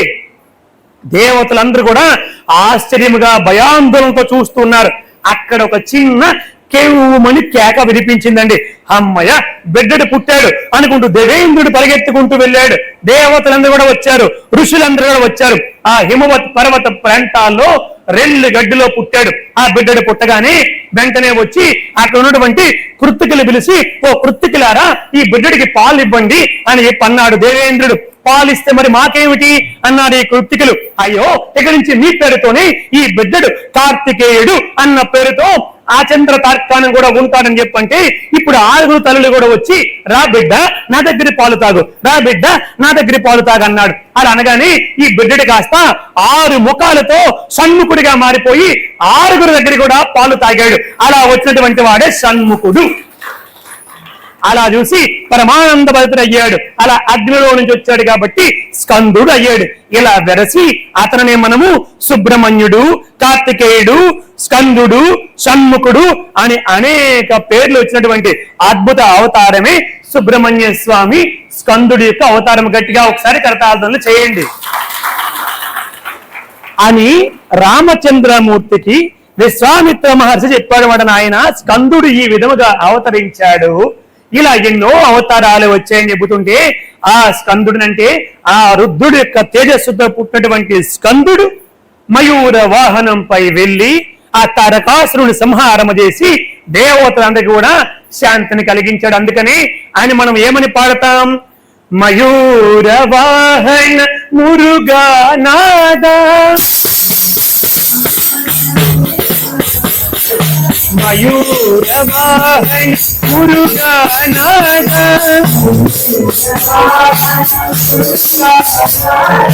శరణం శరణం వల్లీనాద,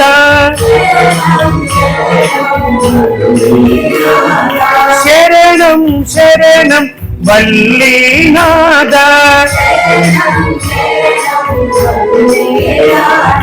శరణం శరణం వల్లీనాద,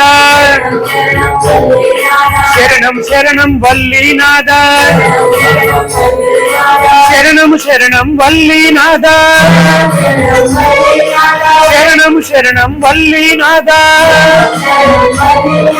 శరణం శరణం వల్లీనాద, శరణం శరణం వల్లీనాద.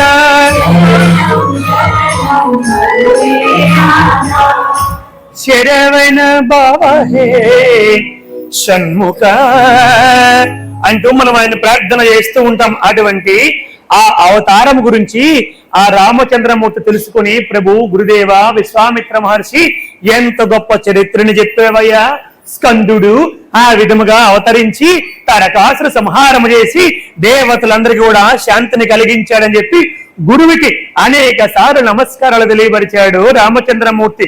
శ్రీరామచంద్రమూర్తికి చెప్పిన తర్వాత, ఇంత చరిత్ర విన్న తర్వాత రాముడు అడిగాడు, గురుదేవా అసలు గంగమ్మ త్రిపదగా ఎలా మారింది?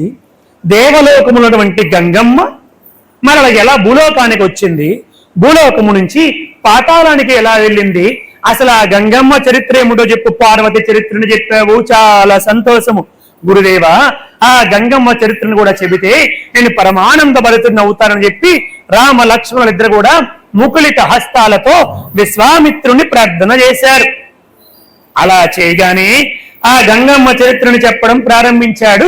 మీరందరూ కూడా శ్రద్ధతో ఆలకించండి. నాయన రామచంద్ర, మీ వంశానికి సంబంధించినటువంటి వాడే సగరుడు అనేటువంటి చక్రవర్తి ఉన్నాడు. ఆ సగరుడు ఒకానొకప్పుడు అశ్వమేధ యాగాన్ని చేశాడు. సగరుడు ఎన్నో వాడండి? 20వ వాడండి. నిన్నటి రోజు మీకు చెప్పాను, అవ్యక్తమైన పరబ్రహ్మ స్వరూపానికి మొట్టమొదట చతుర్ముఖ బ్రహ్మ జన్మించాడు.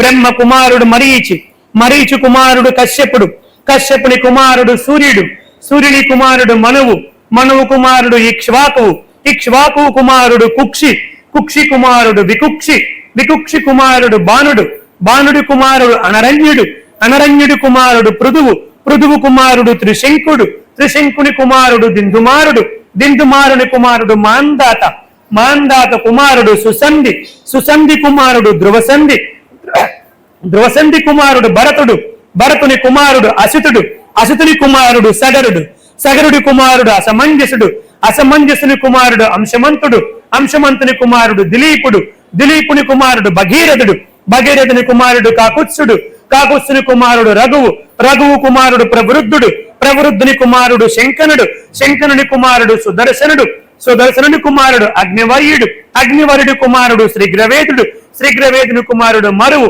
మరువు కుమారుడు ప్రశుష్కుడు, ప్రశుష్కుని కుమారుడు అంబరీషుడు, అంబరీషుని కుమారుడు నహుషుడు, నహుసుని కుమారుడు యయాతి, యయాతి కుమారుడు నాభాగుడు, నాభాగుడు కుమారుడు అజమహారాజు, అజమహారాజు కుమారుడు దశరథ మహారాజు, ఆ దశరథ మహారాజు కుమారులే ఈ రామ లక్ష్మణ భరత శత్రుఘ్నులు అని చెప్పాడు.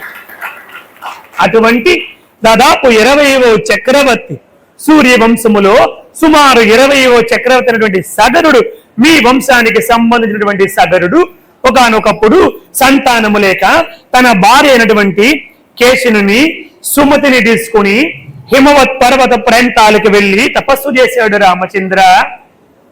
తపస్సు చేస్తే భృగు మహర్షి ప్రత్యక్షమయ్యాడు. ప్రత్యక్షమై, నాయన నీ 2 భార్యల యందు ఒక భార్యకు ఒక కుమారుడు పుడతాడు, మరొక భార్యకి 60,000 మంది పిల్లలు పుడతారు అని చెప్పాడండి. 60,000 మంది పిల్లలు అని చెప్పితే ఎంతో సంతోషపడ్డాడు సగరుడు. సంతోషపడి తన రాజ్యానికి వచ్చేశాడు. కొంతకాలానికి కేసని అనేటువంటి భార్యకు ఒక కుమారుడు పుట్టాడు. ఆ సగరుడికి పుట్టినటువంటి వాడే అసమంజసుడు అనేటువంటి పేరు పెట్టారు. మరొక భార్యకి ఆ యొక్క పిండము కాస్త ఒక సొరకాయ మాదిరి ఒక పిండము ప్రసవించిందండి. ఆ పిండము చూస్తూ ఉండగానే అందులో నుంచి ఒక 60,000 మంది పిల్లలు చిన్న పురుగుల వలె లొక మానుకుంటూ బయటకు వచ్చారండి. ఈ 60,000 మంది పిల్లల్ని కూడా నేటి కడవల్లో పెట్టి వీళ్ళన్ని కూడా పెంచి పెద్ద చేశాడు. ఇప్పుడు మనము చేస్తున్నటువంటివన్నీ కూడా కొన్ని వేల సంవత్సరాలకు పూర్వమే మన భారతదేశంలో ఉన్నాయి. అంత గొప్ప దేశం మన భారతదేశం.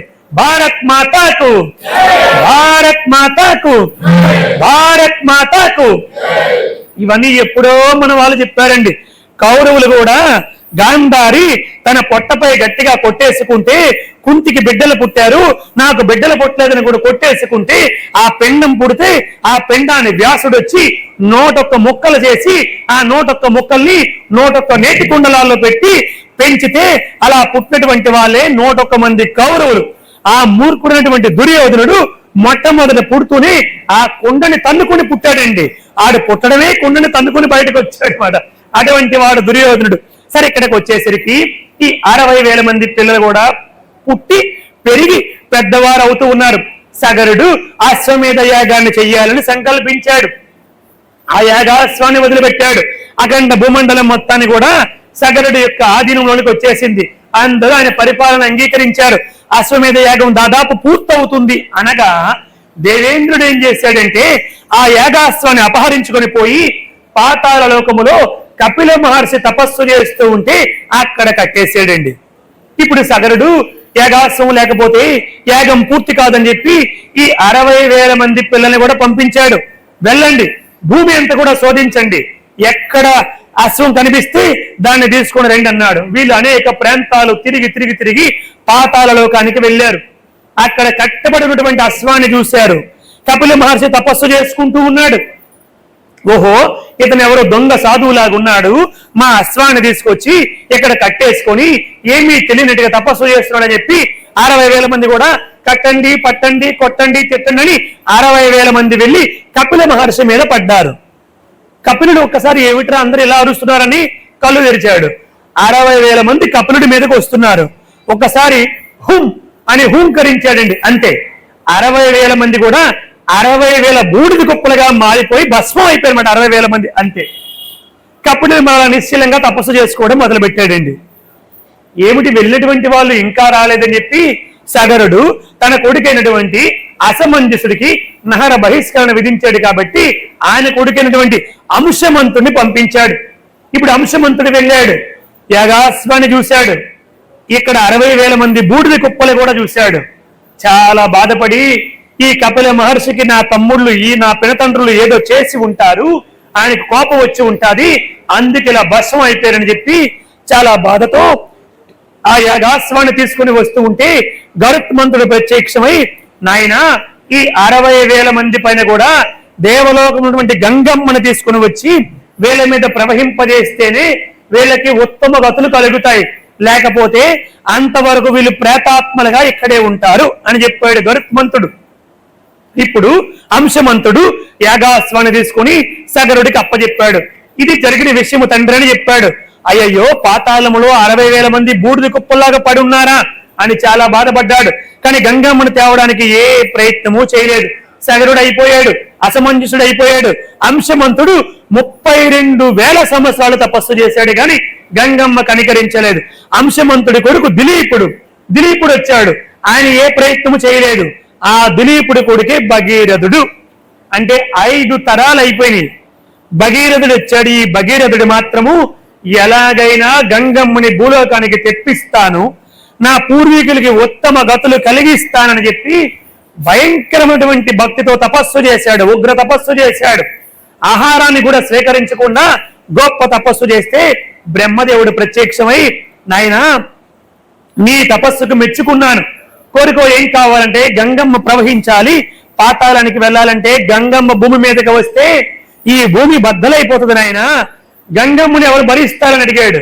మీరే చెప్పండి అంటే, గంగమ్మని భరించగలిగే శక్తి ఈ లోకములో పరమేశ్వరుడికి ఒక్కడికే ఉంది, కాబట్టి ఆ శివుణ్ణి ప్రార్థన చేయన్నాడు. మరలా భగీరథుడు శివుడి కోసం గొప్ప తపస్సు చేశాడు. శివుడు ప్రత్యక్షమయ్యాడు. తప్పకుండా భగీరథ, ఎప్పుడో చనిపోయినటువంటి నీ ముత్తాతలకి ఊర్ధ్వలోకాలు కలగాలని ఇంత గొప్ప తపస్సు చేసావు, కాబట్టి తప్పకుండా అంగీకరిస్తాను, గంగమ్మని పడమాను, నేను భరిస్తానన్నాడు శివుడు. ఇప్పుడు గంగమ్మ కోసం తపస్సు చేశాడు. మరల గంగమ్మ ప్రత్యక్షమైంది. ఏం కావాలో కోరుకో భగీరథ అంది. అమ్మా, నీవు భూమి మీదకి ప్రయాణించి రావాలి, పాతాళానికి వెళ్ళాలి. నా పినతండ్రులు ఎప్పుడో నా ముత్తాతలు చనిపోయారు, వాళ్ళందరికీ విముక్తి కలిగించాలి అన్నాడు భగీరథుడు. నేను పడితే నన్ను భరించే వాళ్ళు ఎవరని అడిగింది గంగమ్మ. అడగగానే వెంటనే ఆయన చెప్పాడు, అమ్మ పరమేశ్వరుడు ఒప్పుకున్నాడు, ఆయన భరిస్తానంటే గంగమ్మ అన్నది ఏమిటి? నేను దేవలోకం నుంచి పడితే పరమేశ్వరుడు భరిస్తాడా? నేను పరమేశ్వరుడు నాతో పాటు పాతాళానికి తీసుకొని పోతానన్నది గంగమ్మ. భగవంతుడు ఆనందపడితే ఒప్పుకుంటాడండి, అహంకార పడితే మాత్రం ఒప్పుకోడు. నీకేదైనా ఒక టాలెంట్ ఉందనుకోండి, నువ్వేదైనా బాగా కంజిరా కొట్టగలవు, బాగా పాడగలవు, బాగా ఉపన్యాసం చెప్పగలవు, ఏమైనా నీకు టాలెంట్ ఉంటే ఇది భగవంతుడు దయ అనుకుంటే ఒప్పుకుంటాడు. నేనే పాడగలన్నావు అనుకోండి, పాట గుర్తు లేకుండా చేస్తాడు.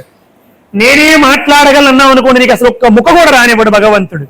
నేనే ఈ పని చేస్తానన్నావు అనుకోండి, నీకంటే ఏమీ లేని వాడిని అక్కడ కూర్చోబెట్టి ఆ పని నువ్వు నీకంటే అద్భుతంగా చేయించేస్తాడు పరమేశ్వరుడు. అందుకని ఇది నీ దయ, నీ దయ, నీ దయ అంటూ మనం అన్ని పనులు కూడా చెయ్యాలన్నమాట. అలాగా గంగమ్మ ఎప్పుడైతే అహంకార పడ్డాదో పరమేశ్వరుడికి చాలా కోపం వచ్చింది. ఓహో, ఈ గంగమ్మ నన్ను పాతాళానికి తీసుకుని వెళ్తాదా, సరే పడమానని ఒక్కసారి తన జటాజూటాన్ని ఇలా విదిల్చాడండి. అంతే, దేవలోకంలో నుంచి గంగమ్మ నేరుగా వచ్చి శివుడి మీద పడింది. శివుడు ఒక్కసారి జటాజూటాన్ని ఇలా ఒక్కసారి తిప్పాడు. అంతే, అది 3 చుట్టలుగా మారిపోయింది. స్త్రీలు ఒకసారి జట వేసుకుంటారు కదా, 3 చుట్టలుగా అలా మారిపోయిందండి. గంగమ్మ లోపల ఉండిపోయి బంధించబడిపోయింది. ఎందుకంటే అహంకార పడింది కదా, ఒక్క చుక్క కూడా కిందకి రాలే. ఇప్పుడు లోపల గంగమ్మేమో ఎలా ప్రయత్నం చేసినా కిందకి వెళ్ళాలని గిర గిర గిరమని తిరుగుతుంది, కానీ కిందకి ఒక్క చుక్క కూడా రాలేదు. అలా 1 రోజు, 2 రోజులు, 3 రోజులు, 5 రోజులు, ఏడాది పాట అయిందండి.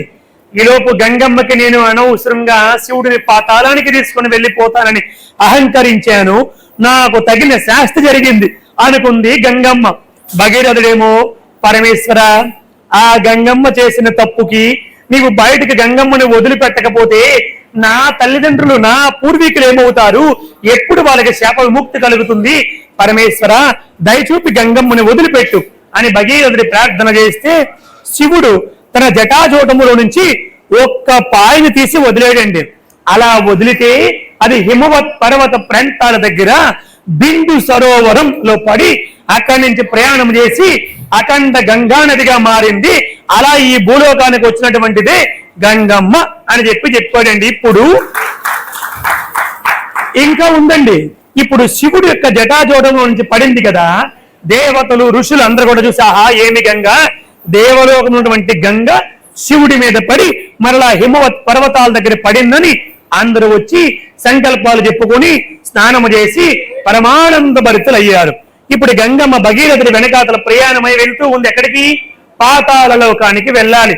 60,000 మంది తన పినతాతలు అక్కడ ప్రేతాత్ములుగా ఉన్నారు కదా, అక్కడికి వెళ్ళి వాళ్ళకి విముక్తి కలిగించాలి. అలా వెళ్తూ ఉంటే మార్గ మధ్యములో జహ్ను మహర్షి ఆశ్రమం ఉందండి. గంగమ్మ ఆ ఆశ్రమాన్ని కూడా ముంచేసింది. మహర్షికి చాలా కోపం వచ్చింది. ఏమిటి గంగ నా ఆశ్రమాన్ని ముంచుతాదా అని గంగని మొత్తాన్ని తీసుకొని ఆ చేతిలో వేసుకొని కేశవాయి స్వాహని మొత్తం తాగేసాడండి. ఒక్క చుక్క కూడా గంగ లేదు. ఇప్పుడు భగీరథుడు వెళ్ళిపోతున్నాడు. వెనకాతల దేవతలు లేరు, కోలాహలము లేదు, స్నానాలు లేవు, తర్పణాలు లేవు, ఏమీ లేవు. ఏమిటి ఇలా అయింది అని భగీరథుడు మరలా ఒక్కసారి వెనక్కి చూశాడు. ఒక్క చుక్క కూడా గంగ లేదు. కొంచెం దూరంలో జహ్ను మహర్షి తపస్సు చేసుకుంటున్నాడు. అమ్మా, ఈ గంగమ్మ ఏదో చేసింది, అందుకే జహ్ను మహర్షికి కోపం వచ్చి త్రాగేశాడని చెప్పి మహర్షి దగ్గరికి వచ్చి, మహర్షి కొన్ని వేల సంవత్సరాల పాటు తపస్సు చేస్తే శివుడు అనుగ్రహించాడు, గంగమ్మ అనుగ్రహించింది, బ్రహ్మదేవుడు అనుగ్రహించాడు. అటువంటి గంగమ్మని నీవిలా తాగిస్తే ఎలా మహర్షి? దయచేసి వదిలిపెట్టు, నా పూర్వీకులు ప్రతాత్మలుగా ఉన్నారు, వాళ్ళకి విముక్తి కలిగించాలి అని ప్రార్థన చేశాడు. అప్పుడు జహ్ను మహర్షి నోట్లో తాగాను కాబట్టి నోటితో వదిలితే ఎంగిలవుతుందని తన చెవి నుంచి వదిలిపెట్టాడు. అలా మరలా గంగమ్మ బయటకు వచ్చి జహ్ను మహర్షి లోపల నుంచి వచ్చింది కాబట్టి జాహ్నవి అయ్యింది.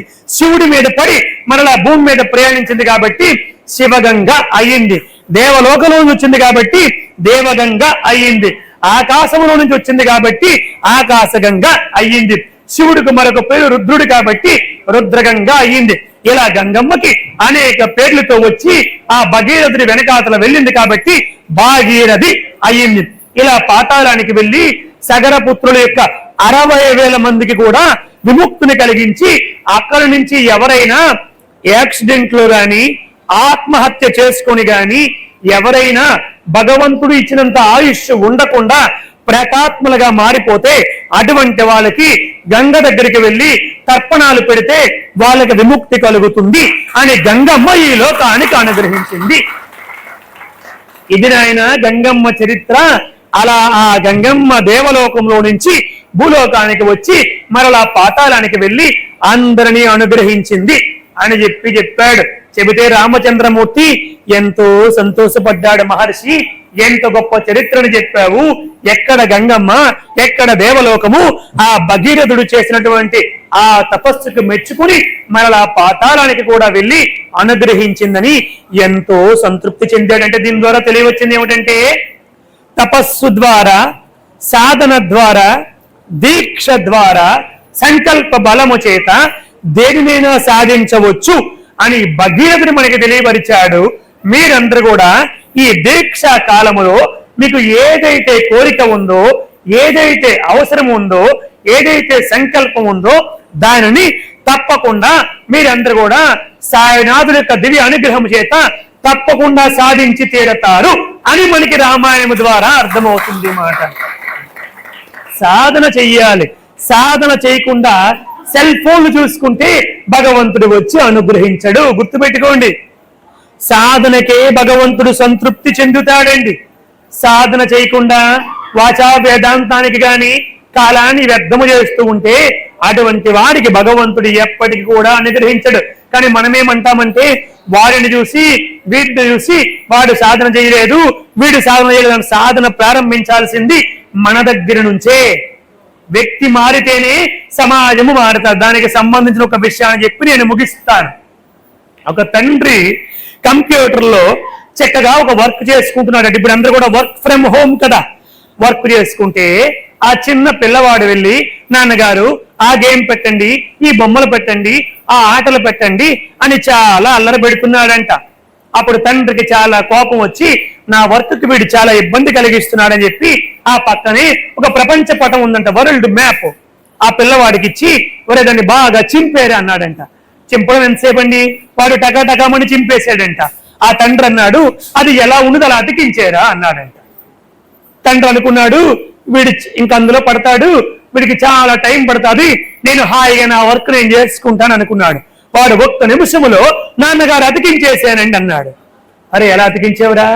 నాకే తెలీదు. అమెరికా ఎక్కడుంది, రష్యా ఎక్కడుంది, జపాన్ ఎక్కడుంది, ఫ్రాన్స్ ఎక్కడుంది, ఇటలీ ఎక్కడుంది, నాకే తెలియదు. ఎలా అతికించేవారంటే ఏమీ లేదు నాన్నగారు, దీని వెనకాతల చిరంజీవి బొమ్మ ఉంది.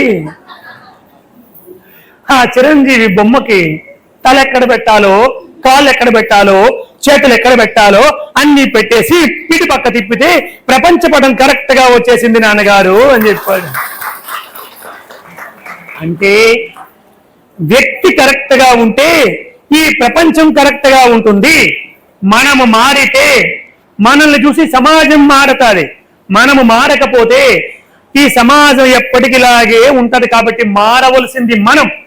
ఎవరు మారితే, ఎవరు సాధన చేస్తే, ఎవరు భక్తితో ఉంటే వాళ్ళు భగవంతుని అనుగ్రహాన్ని పొందుతారు. మిగతా వాళ్ళ గురించి నీకు అనవసరం అని చెప్పింది శాస్త్రం. నీవు సాధన చేస్తే, భక్తిగా ఉంటే నీవు భగవంతుని అనుగ్రహాన్ని పొందుతావు. మరి నిన్ను సాధన చేయనివ్వకుండా అడ్డుపడేది ఏమిటి? మనస్సు. ఈ మనస్సు వల్లే మనము సాధనలో ముందుకు వెళ్ళలేకపోతున్నాం. దానికి సంబంధించిన ఒక విషయాన్ని చెప్పి నేను ముగిస్తాను. ఒక మహారాజు గారికి 5 మంది భార్యలు ఉన్నారంటండి. మహారాజులు చాలా వివాహాలు చేసుకుంటారు. ఆయన 5 మందిని పెళ్లి చేసుకున్నాడు. పెళ్లి అయితే చేసుకున్నాడు కానీ ఈ భార్యలతో ఒక భార్యతో మాట్లాడితే ఇంకొక భార్యకి పడదు. ఒక భార్యకి ఏదైనా కొనిపెడితే మరొక భార్యకి కోపం. ఇంకొక భార్యను ఎక్కడికైనా తీసుకెళ్తే మిగతా భార్యలకి కోపం. ఆయనకి చాలా పెద్ద తంట అయిపోయిందండి. పెళ్ళైతే చేసుకున్నాను కానీ మనశ్శాంతి లేదురా అని ఒక పెద్ద సమావేశాన్ని ఏర్పాటు చేశాడు. ఇది పుట్టపర్తిలో సాయిబాబా గారు చెప్పారు.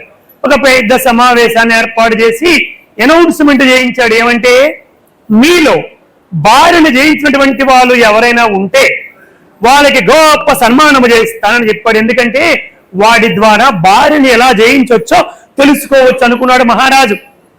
మరుసటి రోజు ఒక 2 టెంట్లు వేశాడు అన్నమాట. అక్కడ మనకి కింద టెంట్లు వేశారు కదా, అట్లా వేశాడు.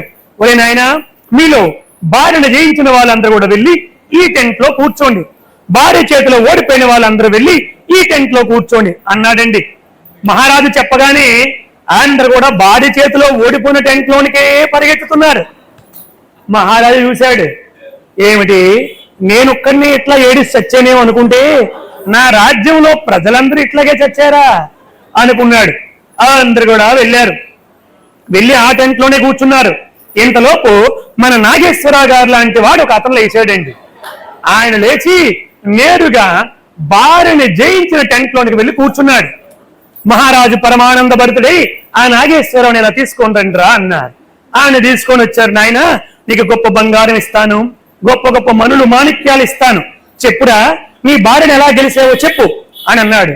ఈయన నాగేశ్వర గారు అన్నారు, ఎవరు చెప్పారండి నేను భార్యను గెలిచానని అన్నాడు ఈయన. అదేమిట్రా, ఏం చెప్పాను నేను? భార్య చేత గెలిచిన వాళ్ళు వెళ్ళి ఇక్కడ కూర్చోవాలన్నాను, భార్య చేత ఓడిపోయిన వాళ్ళు ఇక్కడ కూర్చోవాలన్నాను. మరి నువ్వు వెళ్ళి అక్కడ కూర్చున్నావు కదంటే, మహారాజా నాగేశ్వర గారు చెప్పారు, నిన్న మీరు అనౌన్స్మెంట్ చేసినప్పుడే నా భార్య చెప్పింది, నువ్వు గనుక అందరూ కూర్చున్న దగ్గర గనుక కూర్చున్నావో నీ తాట తీస్తానని చెప్పింది. మహారాజా, మీరైతే ఒక 2 దెబ్బలు కొడతారు, కాదు కూడదంటే ఒక 5 దెబ్బలు కొడతారు. దాని సంగతి మీకు తెలియదు మహారాజా. ఎప్పుడో 20 సంవత్సరాల క్రిందట దానికి ఏదో చీర కొనలేదని, పుట్టినరోజుకి శుభాకాంక్షలు చెప్పలేదని, పెళ్లి రోజుకి ఎక్కడికో తీసుకొని వెళ్ళలేదని ఇప్పటికీ తిడతా ఉంటది. జీవితాంతం చచ్చేదాకా నాకు ఈ చావు తప్పదు. కాబట్టి మహారాజా, కొట్టాలనుకుంటే 5 దెబ్బలు కొట్టేయండి, దానితో మాత్రం నేను పడలేనన్నాడు. ఆహా, ఎంత గొప్ప వాళ్ళు అని అనుకున్నాడు. అంటే ఇప్పుడు ఈ కథ అంతా వింటే మనకి నవ్వు కలిగింది కదా. ఇక్కడ విషయం ఏమిటంటే, ఎవరా మహారాజు అని చెప్పంటే ప్రతి మానవుడు మహారాజే. ఆ భార్యలు ఎవరని చెప్పంటే మనకి ఉన్నటువంటి కన్ను, చెవి, ముక్కు, నాలిక, చర్మమే ఈ 5 భార్యలు. ఈ 5 భార్యలు మనందరికీ ఉన్నారా లేదండి? స్త్రీలకి ఉన్నారు, పురుషులకి ఉన్నారు. శబ్ద, స్పర్శ, రూప, రస, గంధము. ఎవరైతే ఈ 5 భార్యలకి వశమైపోతారో, అంటే నోరుకి ఎవరైతే వశమైపోతారో, నాలుకకి ఎవరైతే వశమైపోతారో, చెవికి ఎవరైతే వశమైపోతారో, కళ్ళుకి ఎవరైతే వశమైపోతారో, ఇంత కన్ను మనము ఏది చూడమంటే అది చూడాలి, వద్దంటే మానేయాలి. కానీ ఇప్పుడు మన పరిస్థితి ఎలా ఉంది? మనము వద్దన్నా టీవీ చూస్తానే ఉన్నాం, చచ్చిపోతామేమో అన్నట్టుగా చూస్తాం ఆ టీవీ. మనము వద్దన్నా సెల్ ఫోన్ చూస్తూనే ఉంటున్నామంటే మనకి దానిపైన ఆధిపత్యము లేదు. ఒక భార్య చేతిలో నువ్వు ఓడిపోయావు అని అర్థం. చెవి, నీవు ఏది వినమంటే అది వినాలి, నువ్వు ఏది వద్దంటే అది మానాలి. కానీ చెవి అనేటువంటి భార్యకి కూడా నువ్వు బానిసైపోయావు. నోరు, ఏది మాట్లాడాలంటే అది మాట్లాడాలి, ఏది వద్దనుకుంటే అది మానేయాలి. నాలిక, నోరు ఏది తినమంటే అది తినాలి, ఏది వద్దంటే అది మానేయాలి. ఇట్లా మనందరం కూడా ఈ 5 భార్యలకి బానిసైపోయి, మనలో ఆ మహారాజుకి ఎంత శక్తి ఉందో ఈ మానవ జన్మకి అంత శక్తి ఉండి కూడా ఈ 5 భార్యలకి బానిసైపోవడం వల్ల తన జన్మ వ్యర్థం చేసుకుంటున్నాడు. ఎవరైతే సాధన చతుష్టయ సంపత్తి ద్వారా భగవంతుడు పాదాలు పట్టుకొని ఈ 5 భార్యల్లో కొంతమంది భార్యలైనా ఎవరైతే జయిస్తారో వాళ్ళందరూ కూడా భగవంతుడు అనుగ్రహానికి పాత్రులు అవుతారు అని చెప్పాడండి. అలా మనందరినీ కూడా మన యొక్క భార్యల్ని, అంటే ఏ భార్యలు? శబ్ద, స్పర్శ, రూప, రస, గంధము, కన్ను, ముక్కు, నోరు, నాలిక, చెవి, చర్మము వీటిని ఎవరైతే జయిస్తారో వాళ్ళందరికీ భగవంతుని అనుగ్రహం కలుగుతుంది. అటువంటి శక్తిని, భక్తిని సాయీశ్వరుడు మనందరికీ ప్రసాదించాలని కోరుకుంటూ రేపటి రోజు మరలా 6:30 గంటలు కలుసుకుందాం. జై బోలో సమర్థ సద్గురు సాయినాథ్ మహారాజ్ కి. హరే రామ రామ రామ హరి హరే, హరే కృష్ణ కృష్ణ కృష్ణ హరి హరే.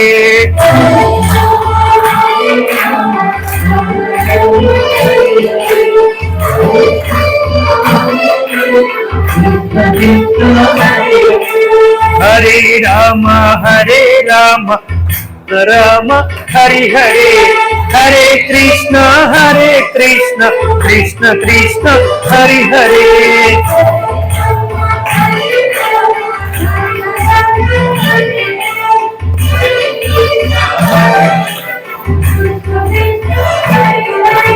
హరే రామ రామ రామ హరి హరే, హరే కృష్ణ కృష్ణ కృష్ణ హరి హరే.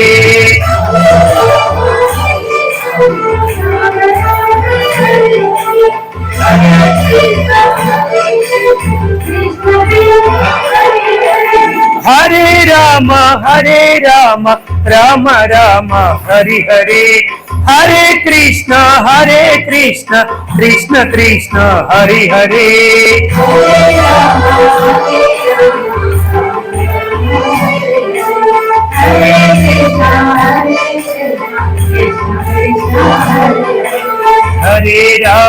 హరే రామ రామ రామ హరి హరే, హరే కృష్ణ కృష్ణ కృష్ణ హరి హరే.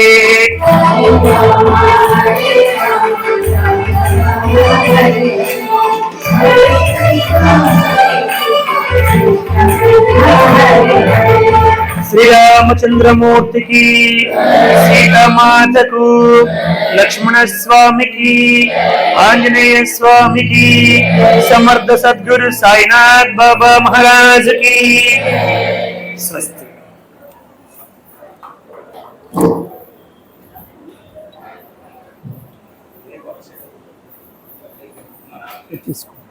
ఇది తీసుకో.